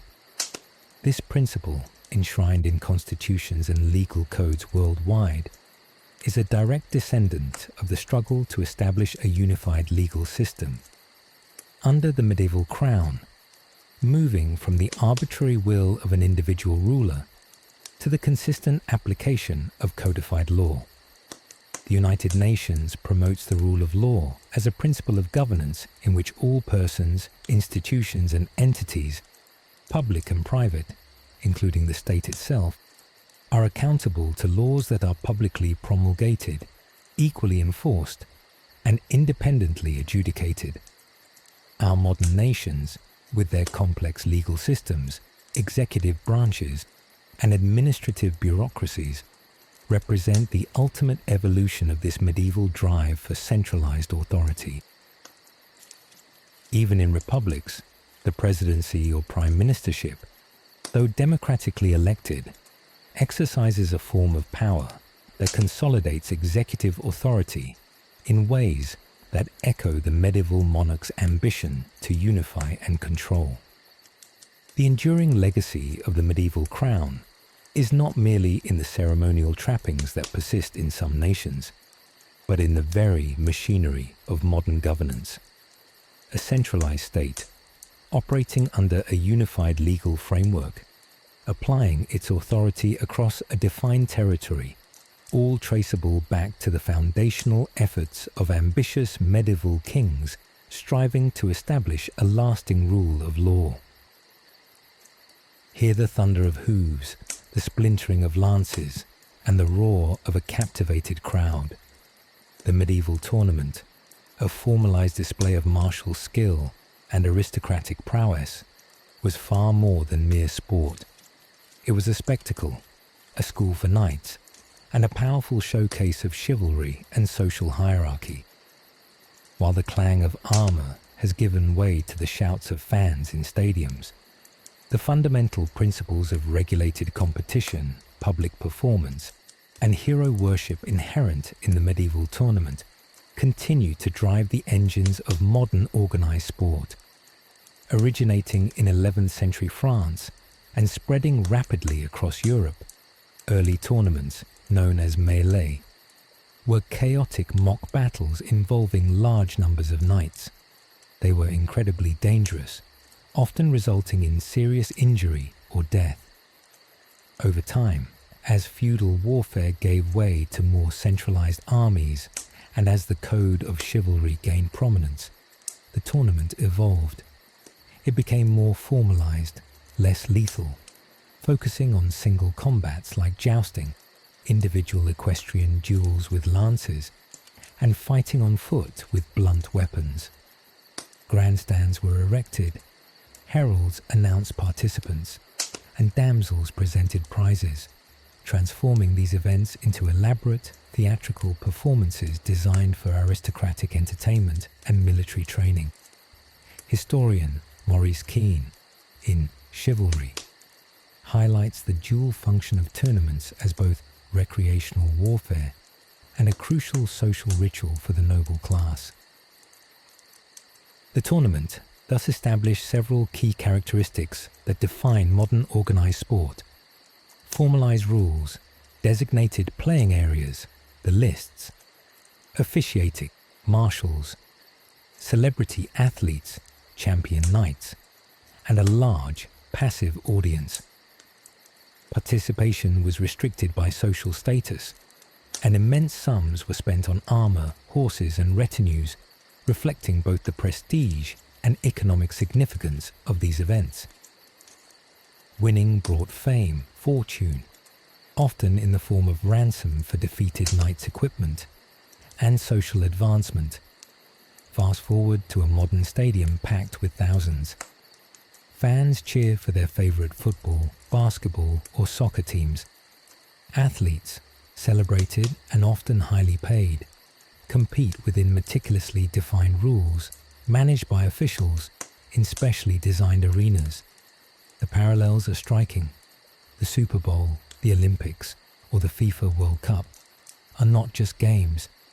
They are meticulously orchestrated spectacles, blending athletic prowess with entertainment and intense public engagement. These events generate billions in revenue, fuel massive media industries, and captivate global audiences.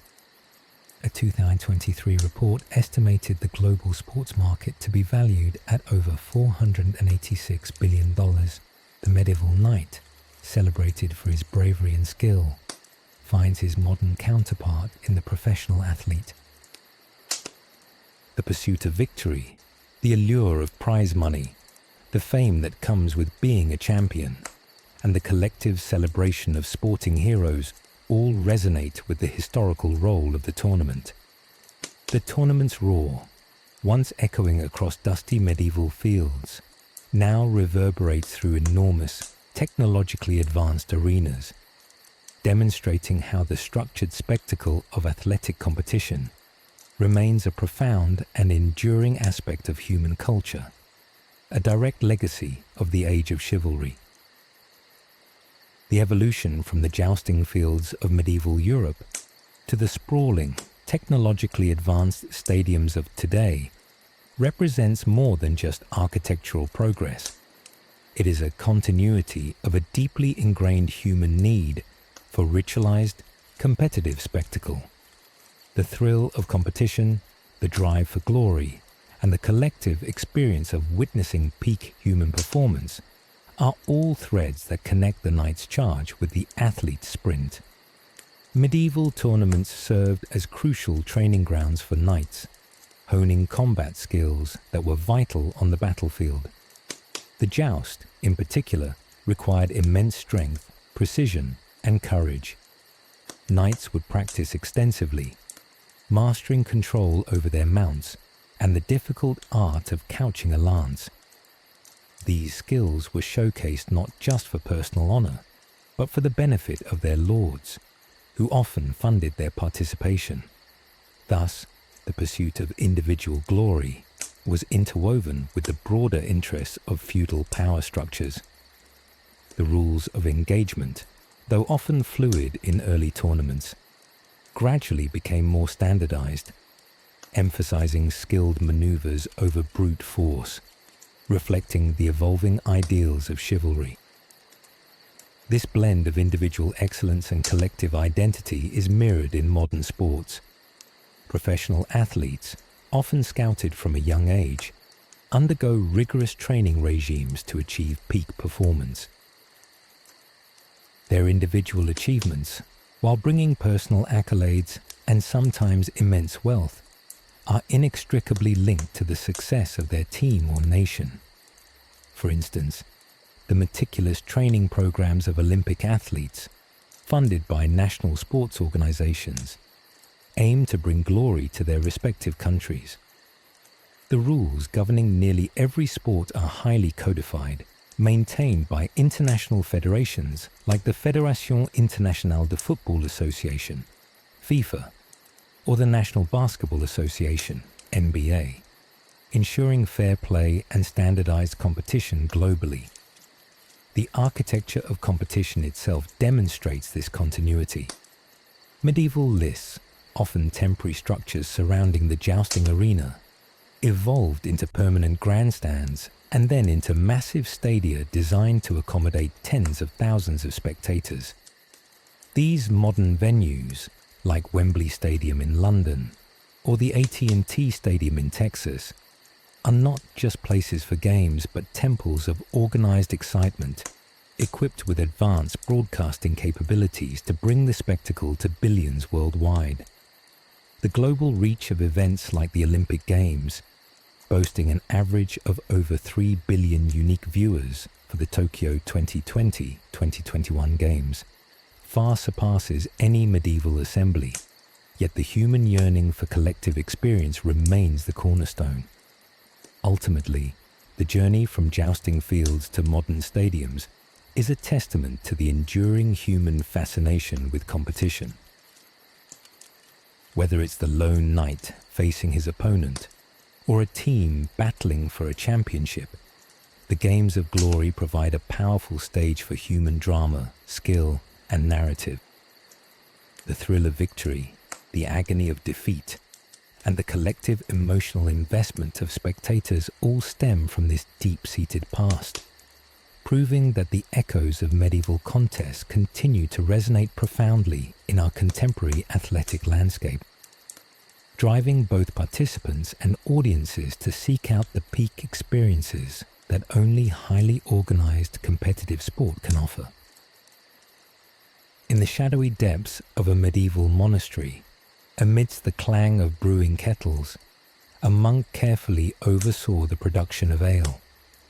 This abbot's brew was more than just a beverage. It was a fundamental part of the medieval diet, a source of calories, and often safer to drink than water. The process of fermentation and the role of alcoholic beverages as sustenance and social lubrication, deeply interwoven into the fabric of medieval life, continues to resonate in the cultural and economic significance of drink in our modern world. From the earliest human settlements, fermentation transformed perishable fruits and grains into stable, often nutritious, drinks. In medieval Europe, clean water sources were scarce and often contaminated, making beer and ale a safer daily hydration choice for all ages. It was, quite literally, liquid bread. Monasteries, with their technical expertise and access to resources, became significant producers of ale, not just for their own communities, but for trade. Records from the Abbey of St. Gall in the 9th century detail multiple breweries, each producing different strengths of beer for monks, pilgrims, and guests. This high consumption rate is startling. Estimates suggest adult males could consume several litres of weak ale daily. For the working classes, especially agricultural labourers, ale provided essential calories and energy, consumed at breakfast, lunch, and dinner. Historian John Arnold, in Drinking in England, 1600 to the present, traces the profound and long-standing relationship between alcohol production and consumption with daily life and social structures. Alcohol also played a central role in social gatherings, celebrations, and rituals. From communal feasts to local tavern gatherings, drink lubricated social interaction, forged bonds, and marked significant life events. The tavern, or alehouse, functioned as a vital community hub, where news was exchanged, deals were struck, and disputes might be settled or exacerbated.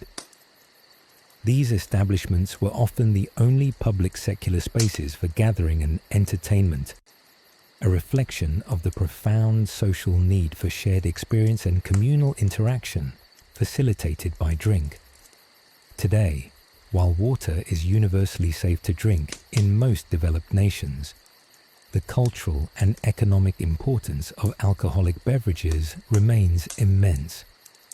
The global alcoholic beverages market was valued at over $1.5 trillion in 2022, underscoring its significant economic impact. Craft breweries, premium wine regions, and exotic spirit brands command huge markets, catering to diverse tastes.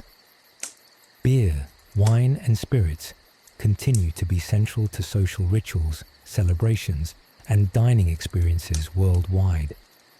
From after-work happy hours to elaborate wedding receptions, the act of sharing a drink continues to foster camaraderie and mark occasions, just as it did in the medieval tavern or feast hall. The abbot's brew, once a necessity, has evolved into a global industry and a cultural cornerstone, demonstrating the persistent, inherent human connection to the social fabric of drink. While the cultural significance of alcohol as a social lubricant has endured since medieval times, the legal and social controls surrounding its consumption have undergone a dramatic and complex evolution.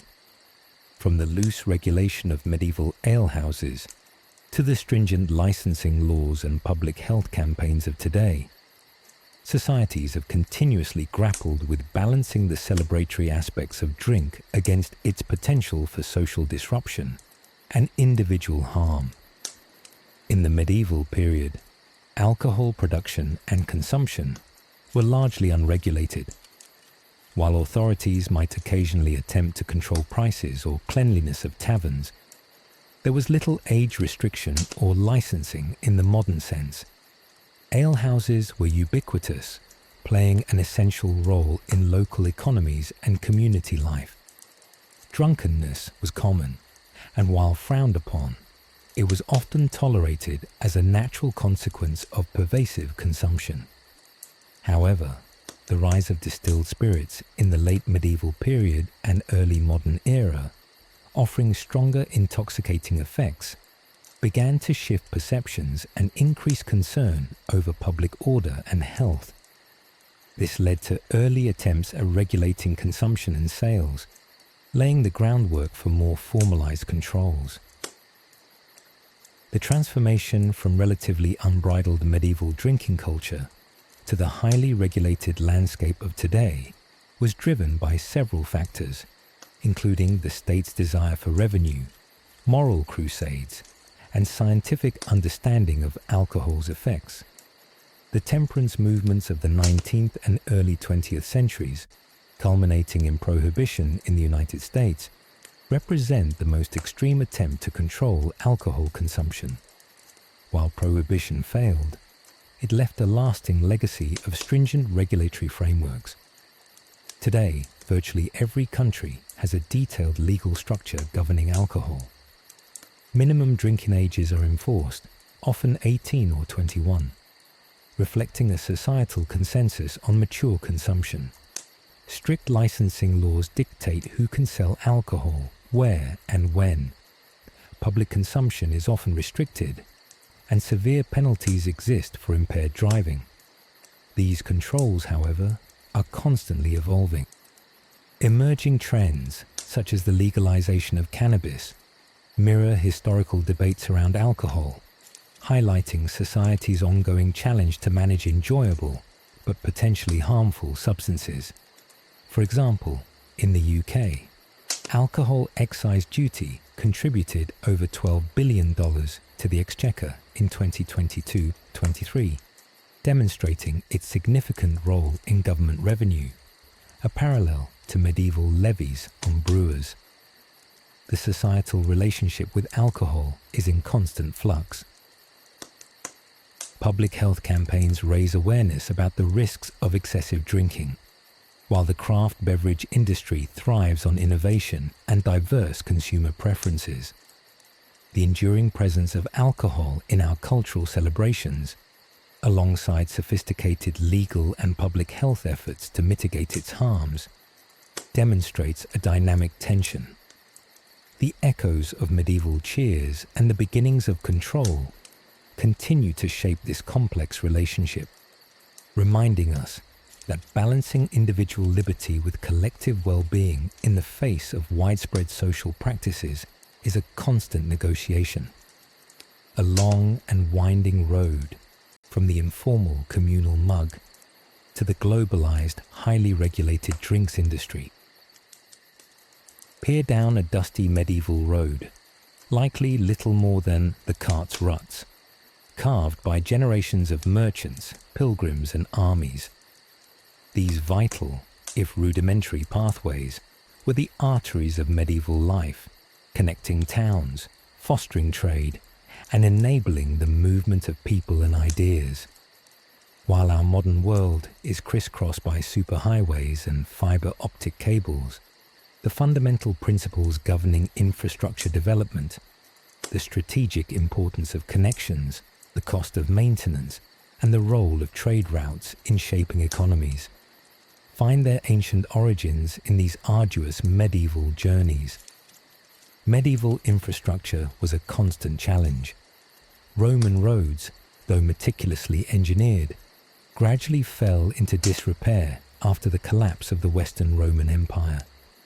Maintenance was localized and sporadic, often falling to landowners or ecclesiastical institutions. Travel was slow, dangerous, and expensive. However, even with these limitations, specific trade routes emerged as critically important economic conduits. The Baltic Sea trade, dominated by the Hanseatic League, connected cities from Bergen to Novgorod, exchanging fish, timber, furs, and grain. Overland routes, like the Champagne fairs in France, became pivotal meeting points for merchants from across Europe, facilitating the exchange of goods, financing, and commercial practices. The strategic importance of these routes wasn't lost on rulers. Investment in infrastructure, though limited, was often a military and economic imperative. Tolls were levied at bridges and strategic choke points, generating revenue for maintenance and protection. The building of a new bridge or the clearing of a forest path could significantly reduce travel time and cost, directly benefiting commerce and royal coffers. Venice, with its command of Mediterranean trade routes and the intricate network of canals and rivers in the Low Countries, demonstrated how control over transportation arteries could lead to immense wealth and political power. Historian Robert S. Lopez, in The Commercial Revolution of the Middle Ages, details the profound impact these emerging trade networks had on economic growth and urban development. Today, the cart's ruts have transformed into a globalized network of superhighways, intricate railway systems, shipping lanes, and air routes. The fundamental drivers, however, remain identical. Efficient transportation is the lifeblood of commerce. Nations invest trillions in infrastructure projects, from high-speed rail to next-generation internet cables, recognizing their strategic importance for economic growth and national security. The Suez Canal, a modern choke point for global shipping, echoes the medieval tolls on strategic bridges, underscoring the enduring significance of controlling key trade arteries. Disruptions, whether from natural disaster or geopolitical conflict, instantly highlight the fragility and interdependence of these global pathways. The medieval merchant's arduous journey, navigating bandit-ridden roads and customs points, finds its modern counterpart in the complex logistics chains and trade agreements that underpin our globalized world. The quest for faster, safer, and more efficient pathways of commerce, initiated in the muddy ruts of medieval roads, continues its relentless march, shaping economies and connecting continents in ways our ancestors could only dream of. The relentless human drive to connect, to transport goods and ideas across vast distances, has roots deeply embedded in medieval trade routes. What was once a slow, perilous journey across rudimentary paths has evolved into a hyper-efficient, complex global logistics network. Yet, the underlying principles, the strategic importance of reliable transportation, the imperative for efficient movement of goods, and the constant negotiation of geographical barriers, remain fundamentally unchanged, forming the invisible backbone of our interconnected modern world. Medieval transportation systems, despite their limitations, were sophisticated for their time. Rivers and seas offered the most efficient means for bulk transport, leading to the rapid growth of port cities like Genoa, Bruges, and Lübeck. Overland travel relied heavily on sturdy pack animals and carts, confined to networks of roads that often followed ancient Roman paths or newly cleared routes. The development of specialized vehicles like the two-wheeled cart and the four-wheeled wagon, along with improved harness designs, incrementally enhanced carrying capacity and speed. This constant drive, however small the steps to move goods faster and more safely, reveals an ancient understanding of logistical efficiency. The spread of printing presses in the late medieval period, though seemingly unrelated, ultimately depended on functional cartage and shipping to distribute books and knowledge, an early form of information logistics. The sheer scale and complexity of medieval logistics grew dramatically for large-scale operations. Consider the Crusades, 1096-1291. Moving tens of thousands of armed men, their horses, food, weapons and supplies thousands of miles across land and sea required unprecedented levels of planning, resource allocation and coordination. These immense military endeavors, despite their often ultimate failures, perfected systems for provisioning, medical support and communication over vast distances, pioneering many elements of what we now call supply chain management. Today, our global economy is entirely predicated on a sophisticated, interconnected web of transportation and logistics. Billions of dollars are invested annually in optimizing supply chains, reducing transit times, and ensuring the seamless flow of goods from producer to consumer. Container shipping, air freight, and high-speed rail systems move goods with efficiency unimaginable a century ago, let alone a millennium. The modern consumer expects goods from across the globe to be available at their local store or doorstep within days, a demand met by an intricate dance of freighters, warehouses, and delivery networks. A disruption in a single component of this system, such as the 2021 Suez Canal blockage, can have cascading, multi-billion-dollar effects on global trade, underscoring the vital, yet often unseen, role of logistics. From the merchant carefully navigating the cart's ruts to the complex algorithms optimizing global shipping routes, the core challenge remains: connecting the world and ensuring the reliable flow of goods and resources. The desire to overcome geographical isolation and facilitate commerce, kindled in medieval times, has culminated in a globalized logistics system that defines our current era, proving that the ancient pathways of commerce, though transformed, continue to dictate the rhythm and dynamism of modern civilization. In the quiet scriptorium of a medieval monastery, illuminated manuscripts were painstakingly copied by candlelight. Each stroke of the quill, guided by the flicker of the scribe's lamp, preserved ancient texts and disseminated new knowledge, albeit slowly and painstakingly. This controlled process, where literacy was a specialized skill and books were rare, stands in stark contrast to our hyper-connected, information-saturated digital age. Yet, the foundational challenge of information sharing, its preservation, dissemination, and the ongoing struggle for access and control, finds its ancient echo in the solitary work of the medieval scribe. For centuries after the fall of the Roman Empire, monasteries served as the primary centers of learning and book production in Western Europe. Monks diligently copied classical texts, religious scriptures, and contemporary chronicles, often decorating them with intricate illustrations.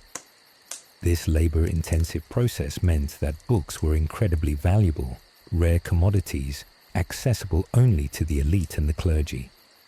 Literacy was low, confined mostly to these educated few. The act of writing itself was revered, imbued with sacred significance.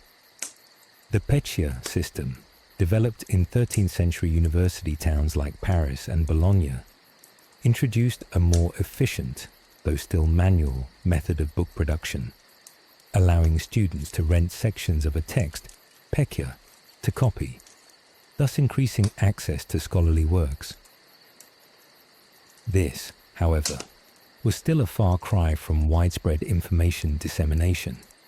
The Church, as the primary custodian of knowledge, exercised significant control over what was copied and what ideas were promoted or suppressed. Information flow was hierarchical and slow, limiting the rapid spread of new concepts or challenges to established orthodoxies. This centralized control over knowledge and its dissemination shaped medieval thought and culture profoundly. Historian Michael T. Clancy's From Memory to Written Record details the gradual shift in medieval society towards a greater reliance on written documents, laying cultural groundwork for information's increasing importance. Today, we are immersed in an unprecedented deluge of information.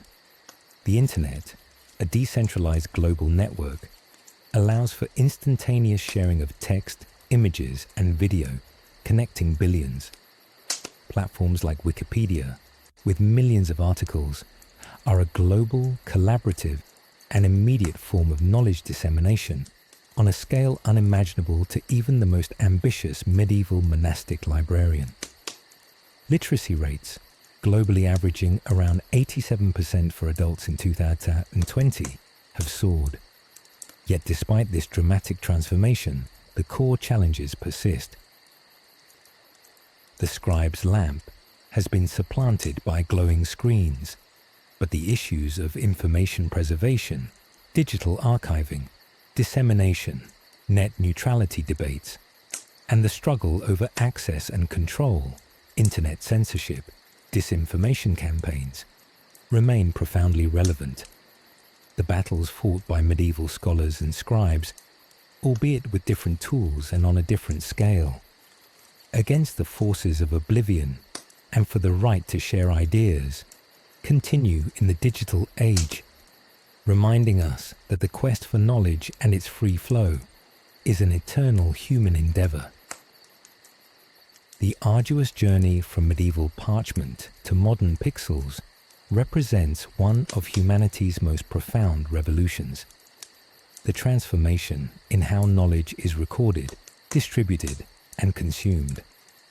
While the scribe's lamp illuminated limited texts for a privileged few, each technological leap, from the printing press to the internet, has progressively democratized information, reshaping societal structures, power dynamics, and the very concept of expertise. The invention of the movable type printing press by Johannes Gutenberg around 1440 marked the true inflection point in information dissemination.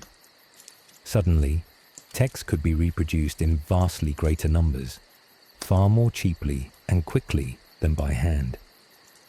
The first mass-produced book, the Gutenberg Bible, symbolized this revolution. Within 50 years, millions of books were printed across Europe.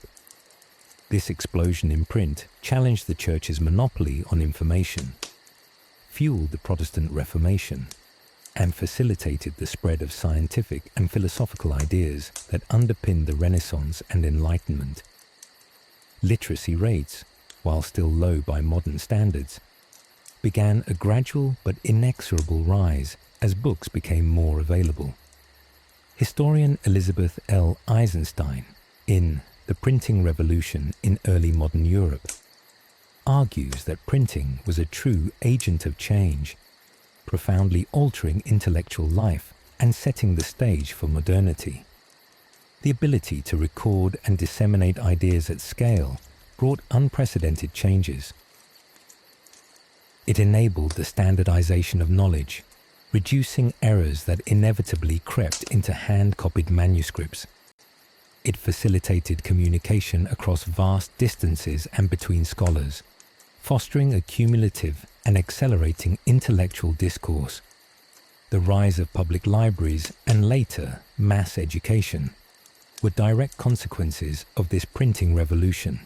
slowly but surely shifting societies from oral and memory-based cultures to text-based, information-driven ones. Fast forward to the digital age. The internet, born from Cold War necessities and perfected for global communication, has accelerated the printing revolution's impact a millionfold. Information that once took months or years to travel now traverses the globe in milliseconds. Entire libraries can be carried in a pocket-sized device.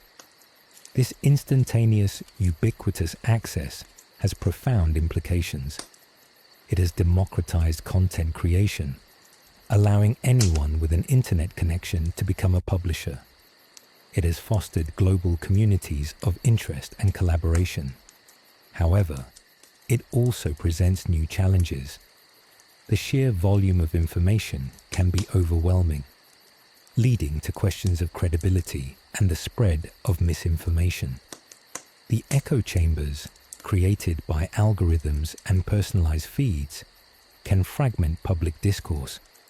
The medieval scribe controlled the flow of information through scarcity. Modern gatekeepers control it through algorithms, platforms, and content moderation. The shift from parchment to pixels, therefore, is not merely a story of technological advancement, but a continuous human drama. It is a story of empowerment through access, but also of new forms of control, reflecting the enduring legacy of the struggle to manage, share, and utilize human knowledge. A revolutionary impact that continues to unfold in our digitally interconnected world. In the raw, unforgiving landscape of medieval life, the hearth and home were less a sentimental ideal and more a quartet of survival. 4 walls, a roof, and a fire against the elements and dangers of the world. This basic dwelling, often shared with livestock, was the core unit of existence, providing shelter, warmth, and a vital sense of belonging within a precarious world. Today, while our homes are vastly more comfortable and technologically advanced, the fundamental human need for a secure personal space, a sanctuary from the outside world, remains a powerful driving force, shaping everything from architectural trends to the global housing market. For the vast majority of medieval society, home was a simple, often single-room structure. Peasants lived in wattle and daub huts, usually with a central hearth for heating and cooking, sharing space with their families and often their animals. Even for the emerging merchant class, homes primarily prioritized utility and security. Defenses like thick walls and limited windows were practical necessities, belonging to a household, whether as a nuclear family, an extended family, or even as servants or apprentices, provided a crucial social safety net. Feudal society was built upon these localized, self-sufficient units. Architecturally, the primary function of the medieval home was protection from the elements, as well as from human and animal threats. Records from archaeological excavations in medieval villages across Europe reveal surprisingly consistent basic dwelling designs, adapted to local materials and climate. The concept of home was inextricably linked to survival and the immediate community. It was the center of social, economic, and often spiritual life. Within these 4 walls, families ate, slept, worked, and raised children. It was here that identity was forged, traditions passed down, and a sense of rootedness established in an otherwise turbulent external world. Historian Barbara Hannawalt, in The Ties That Bound Peasant Families in Medieval England, details the central role of the household as the primary unit of production and social organization. Today, the drive for home ownership or secure tenancy remains a universal aspiration. The global real estate market, valued at hundreds of trillions of dollars, reflects the immense economic and social importance placed on having a place of one's own. This isn't just about shelter, it's about stability, security, and establishing a personal sphere of comfort and control. The concept of homelessness is universally recognized as a profound social problem, underscoring the deep human need for a fixed abode. From the simple medieval hut to the modern detached house or urban apartment, the dwelling continues to embody a potent mix of practicality and profound psychological needs. It is where we seek refuge, raise families, express individuality, and find a sense of belonging in a complex, often impersonal world. The four walls of survival have evolved into highly personalized spaces, but their essential function as a sanctuary, a foundation, and a place where life unfolds remains a continuous echo of our medieval past, demonstrating that the deeply ingrained search for a secure hearth and home is an unchanging aspect of the human condition. Beyond mere survival, the medieval home, from the humblest cottage to the grandest castle, served as a powerful declaration of social standing and identity. This innate desire to express status and individuality through our dwellings, and the continuous evolution of domestic architecture to reflect changing societal values, is a continuous thread connecting the medieval past to our modern obsession with residential aesthetics and personal space. Medieval society was intensely hierarchical, and housing clearly reflected this. A peasant's crude single-room dwelling bore no resemblance to a wealthy merchant's multi-story timber-framed house, let alone a baron's formidable stone castle. The Great Hall, in aristocratic residences, serving as a dining area, reception space, and often sleeping quarters for retainers, was a public arena designed to impress and project power. Architectural features like elaborate carvings, expensive tapestries, and stained glass windows, though rare, were carefully chosen to ostentatiously display wealth and social prestige. Even the choice of building materials, from mud and thatch to cut stone, communicated status. Historian Philippe Ariès, in Centuries of Childhood, describes how the concept of privacy was almost non-existent in much of medieval domestic life, particularly up to the late Middle Ages, with shared sleeping and living spaces even among the wealthier classes. However, as society evolved and the merchant class grew in wealth and influence during the late Middle Ages, there was a gradual shift towards greater specialization of rooms and a burgeoning desire for personal space and comfort. Private chambers for family members began to emerge, alongside designated areas for entertaining and business. This nascent domestic architecture began to reflect a more complex understanding of home as a place for both public display and private retreat, laying the foundations for the modern concept of delineated living spaces. Today, domestic architecture remains a potent symbol of status, identity, and personal taste. From minimalist urban apartments to sprawling suburban estates, our homes are meticulously designed and decorated to reflect our desired image and lifestyle. Property values are intimately tied not just to location and size, but to aesthetic appeal, modern amenities, and the ability of a dwelling to become a personal haven. The global interior design industry, valued at around $178 billion in 2022, attests to the massive investment individuals make in shaping their living environments to express their identity. The continuous evolution of domestic architecture is a narrative of changing societal values. The medieval concern for defense and hierarchical display has transformed into modern desires for comfort, privacy, and personal expression. From open-plan living to integrated smart home technology, each generation redefines what home signifies. These choices are not simply functional, they are deeply personal, reflecting the individual's place in society, their aspirations, and their aesthetic inclinations. The medieval castle, designed to project power and security, finds a spiritual successor in the highly curated, technologically integrated homes of today, demonstrating that the profound connection between shelter, status, and identity, born in the hearth and home of our medieval ancestors, continues to build and shape our world.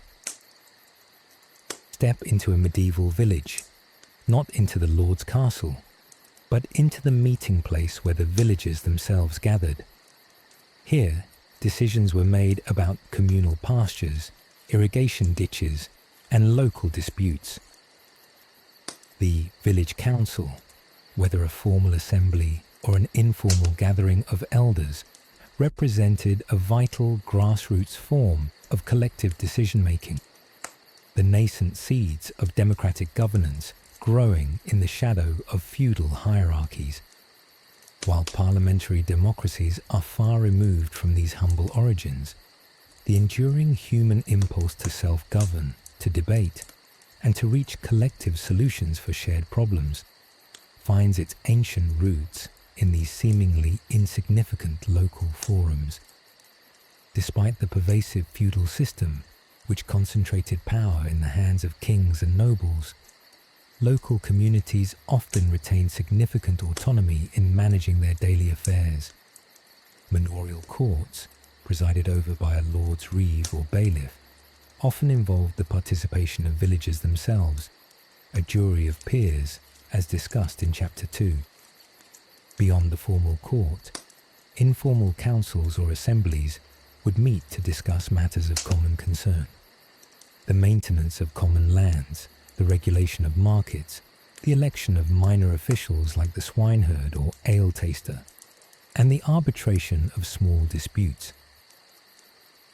These were not democratic assemblies in the modern sense.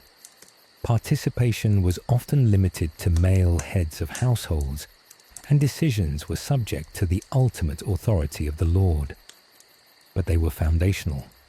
Historian Susan Reynolds, Kingdoms and Communities in Western Europe, explores how these local practices fostered a sense of communal identity and shared responsibility. The records from numerous medieval English manors, for example, show villagers actively participating in setting bylaws, lex loci, reporting infractions, and electing representatives to present their collective concerns to the Lord.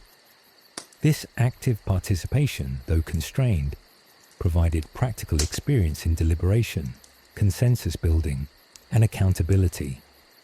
It demonstrated that even under oppressive systems, communities could organize themselves to make decisions that affected their collective well-being. This nascent tradition of localized collective decision-making was particularly strong in emerging urban centers.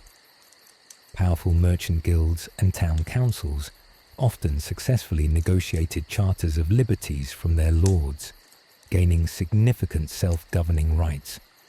Italian city-states like Venice and Florence developed sophisticated, if often oligarchic, republican systems where citizens, albeit a limited definition of citizen, participated in the election of officials and the formation of public policy.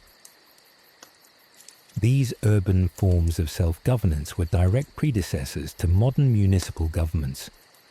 Today, while the formal structures of democracy operate on national and international scales, the village council spirit persists in local government meetings, neighborhood associations, and online community forums.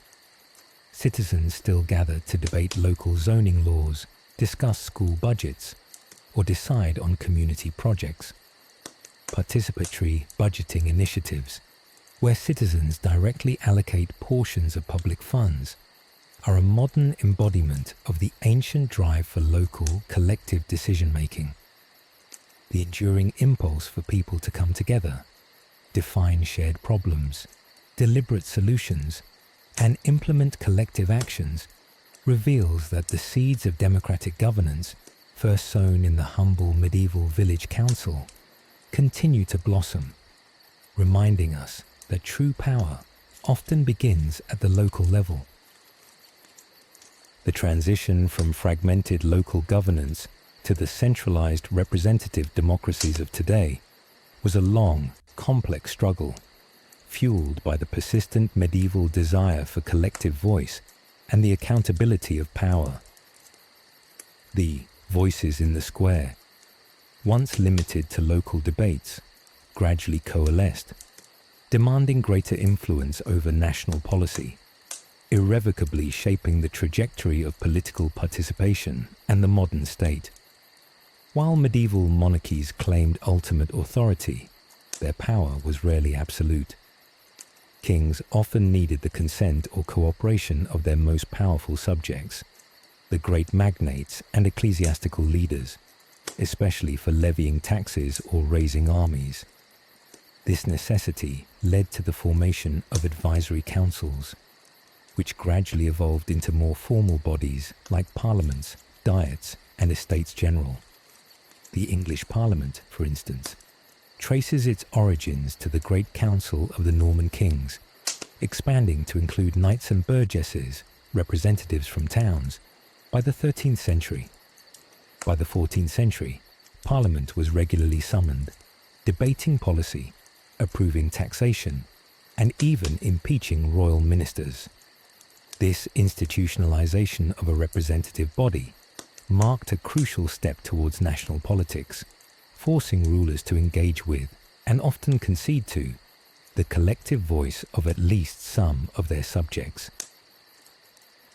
The Magna Carta, sealed in 1215 by King John, is a landmark medieval document often cited as a foundational text for constitutional law and human rights.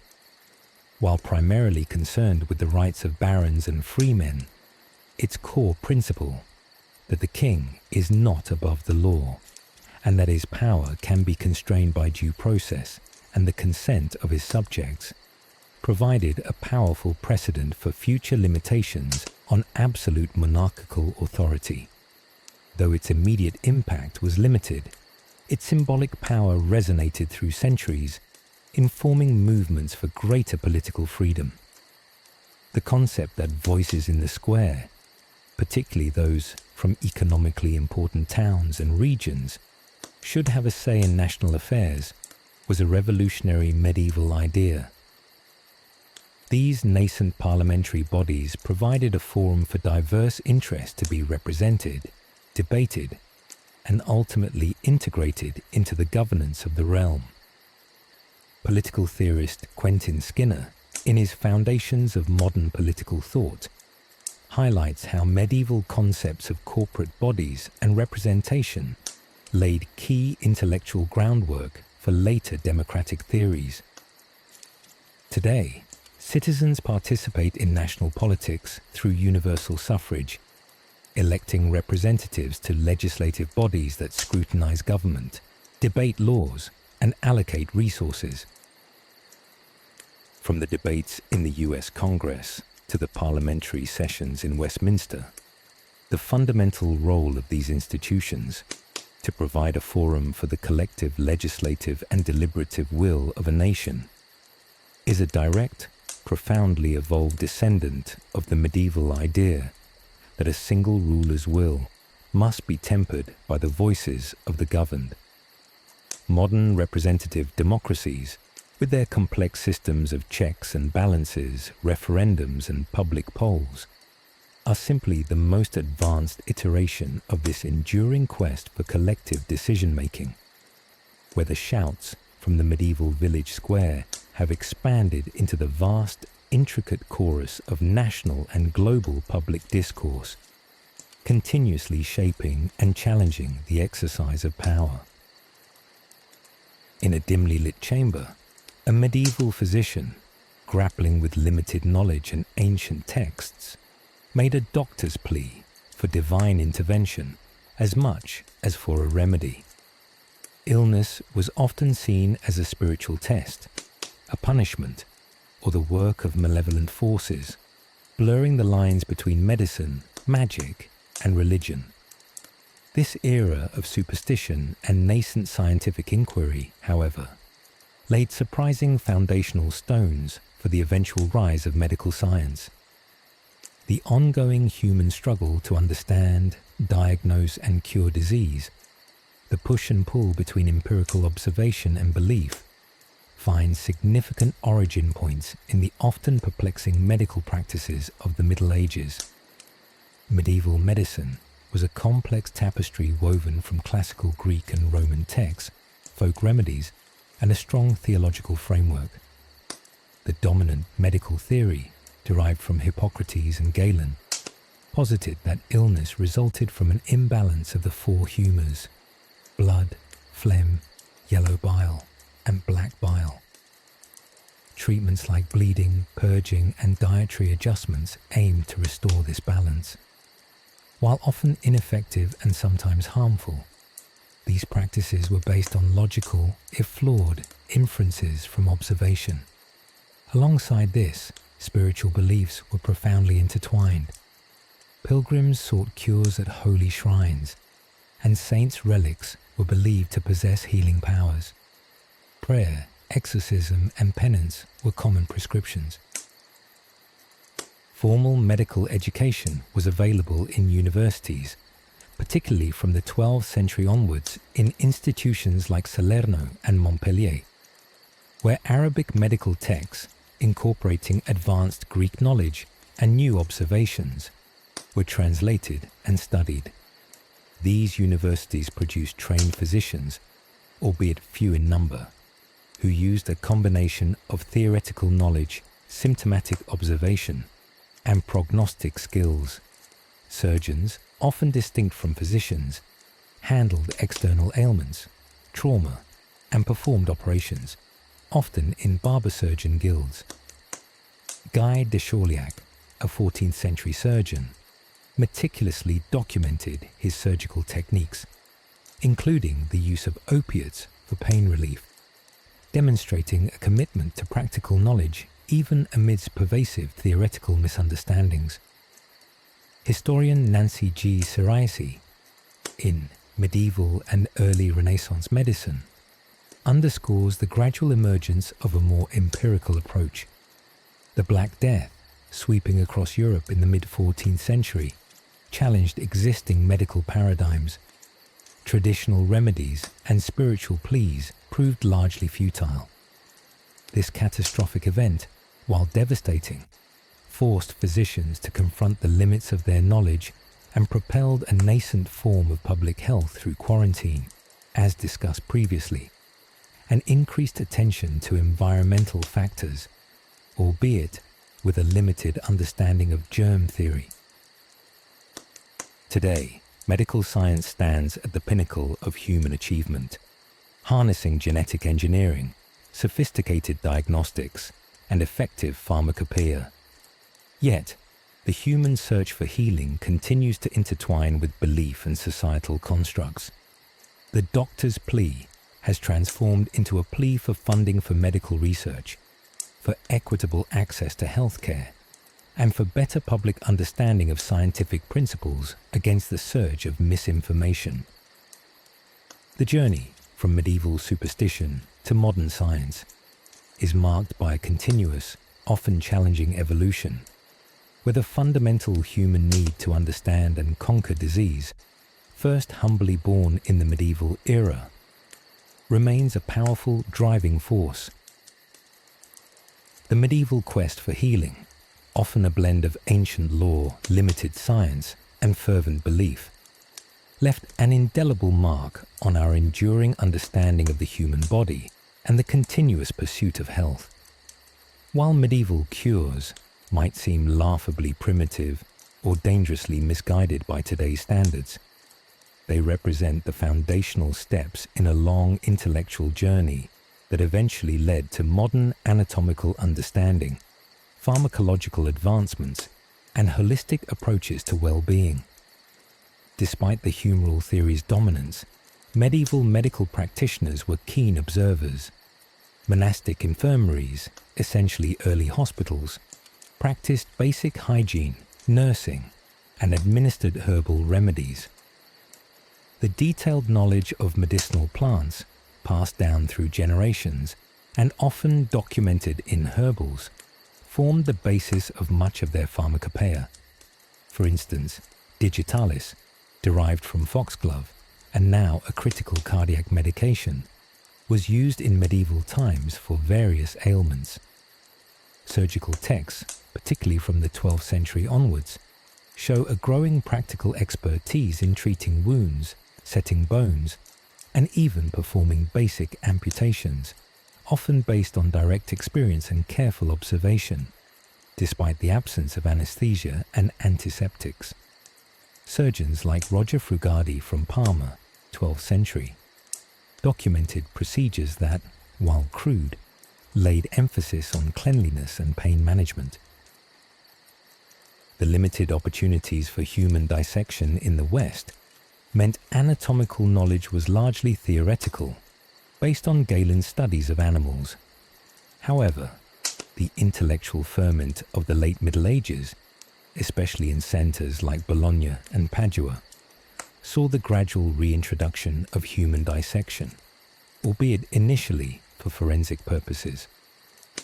This slow but critical shift towards empirical study of the human body directly challenged ancient dogmas and paved the way for the Renaissance anatomists like Vesalius, whose detailed studies revolutionized understanding of human anatomy. Today, our medical understanding of the human body is unprecedented. Advanced pharmacology, sophisticated surgical techniques, and a deep understanding of genetics and pathology have transformed healthcare. Yet, echoes of ancient practices persist. Herbal medicine and acupuncture, though now often integrated with modern scientific understanding, still draw upon historical knowledge. The healing hands of a medieval nurse, offering comfort and care, resonate with the essential human touch in modern nursing and palliative care.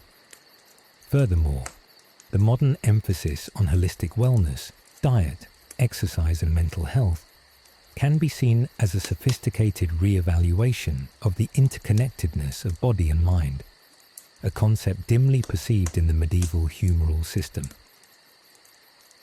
The continuous human quest for health and understanding of the body, born out of trial and error, superstition, and nascent scientific observation, remains unchanged, from the medieval infirmary offering respite to the highly specialized modern hospital.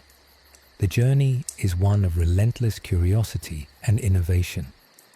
The ancient cures and healing hands, though transformed 1,000-fold, represent the enduring human imperative to alleviate suffering and prolong life, a fundamental drive that began its long, complex evolution in the often challenging medical landscape of the Middle Ages.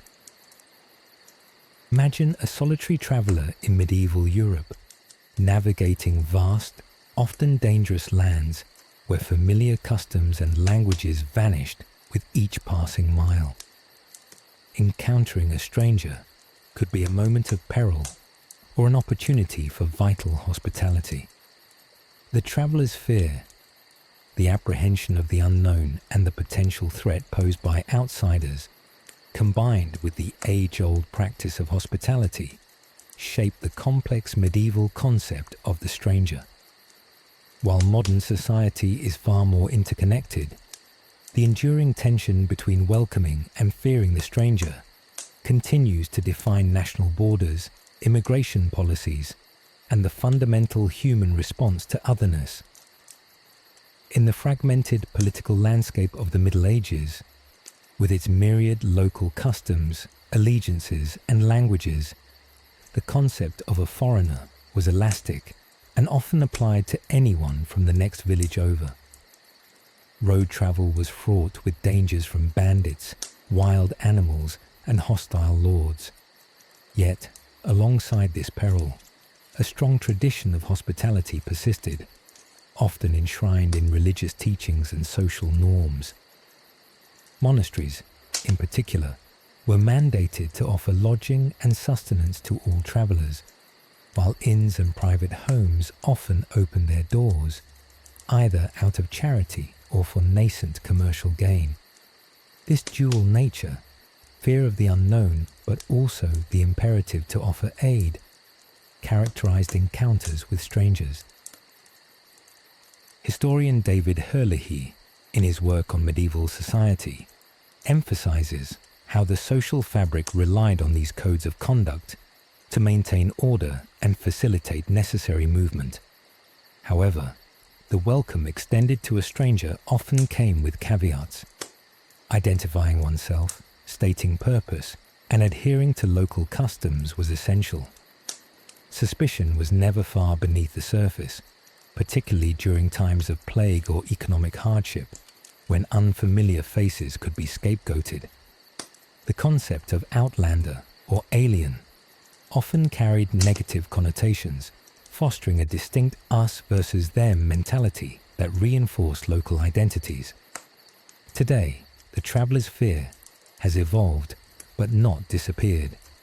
National borders, physically marked by walls, fences and checkpoints, serve as concrete manifestations of a state's desire to control who enters and exits its territory. Immigration policies, increasingly complex and often contentious, explicitly define who is a resident, a migrant, a refugee, or an illegal alien. These legal distinctions, though far more systematized than medieval customs, still grapple with the fundamental questions of belonging, security, and the rights afforded to those deemed other. The movement of people across borders has become a defining global challenge. As of 2020, the United Nations estimated that 281 million people were international migrants, highlighting the scale of contemporary population flows.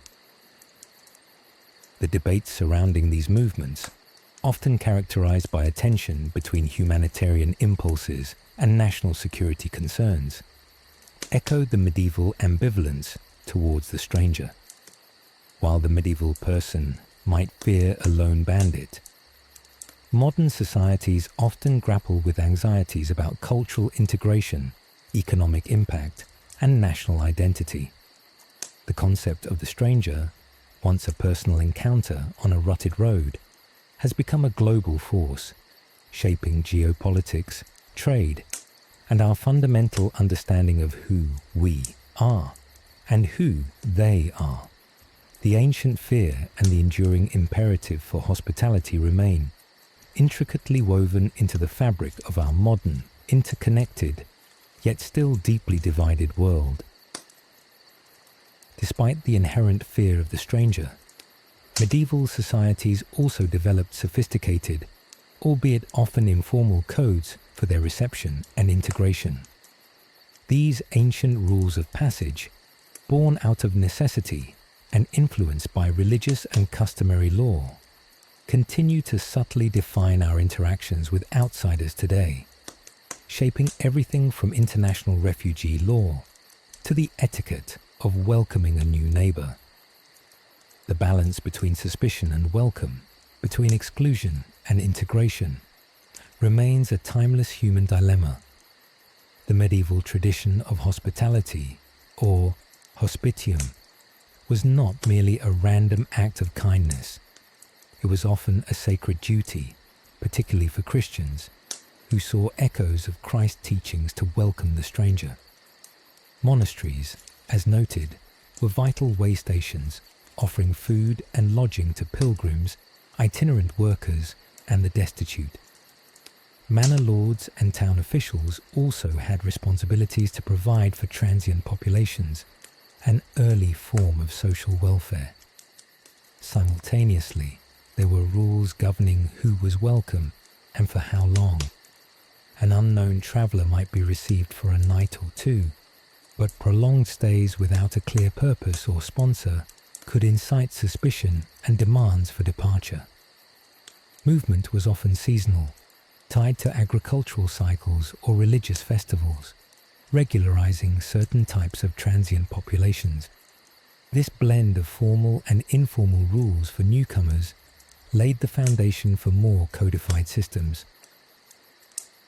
The rise of merchant guilds, Chapter 3, created a system of mutual recognition and protection for their members traversing different regions, providing a form of passport for trusted individuals. Official documents, such as letters of safe conduct issued by kings or powerful nobles, became crucial for those traveling extensive distances, offering protection and formalizing their status as a legitimate guest rather than a potential threat. Today, these ancient systems have evolved into highly formalized legal frameworks. Passports, visas, and customs declarations are the modern equivalents of medieval letters of safe conduct, verifying identity and purpose.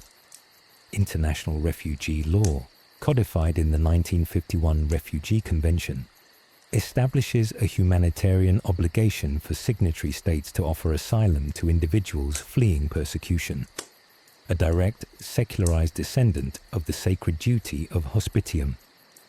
Countries like Germany, which accepted over 1.2 million refugees and asylum seekers in 2015-2016, demonstrate the massive scale of modern efforts to welcome the unknown under defined legal frameworks. Furthermore, on a more personal level, the social cues and unspoken rules that govern how we interact with newcomers in our communities, the offering of help, the exchange of information, the gradual process of integration, mirror ancient practices. From the local welcome wagon for new residents to the cultural onboarding programs for international students or workers, societies continually create structures for welcoming the unknown. The deep-seated instinct to question and vet the stranger, coupled with the equally powerful drive to offer aid and integrate individuals into a social fabric, creates a continuous tension. The complex interplay of medieval hospitality and caution, those ancient rules of passage, continues to guide and often challenge our modern interactions with outsiders, proving that the human response to the stranger remains a core, evolving aspect of our shared social experience.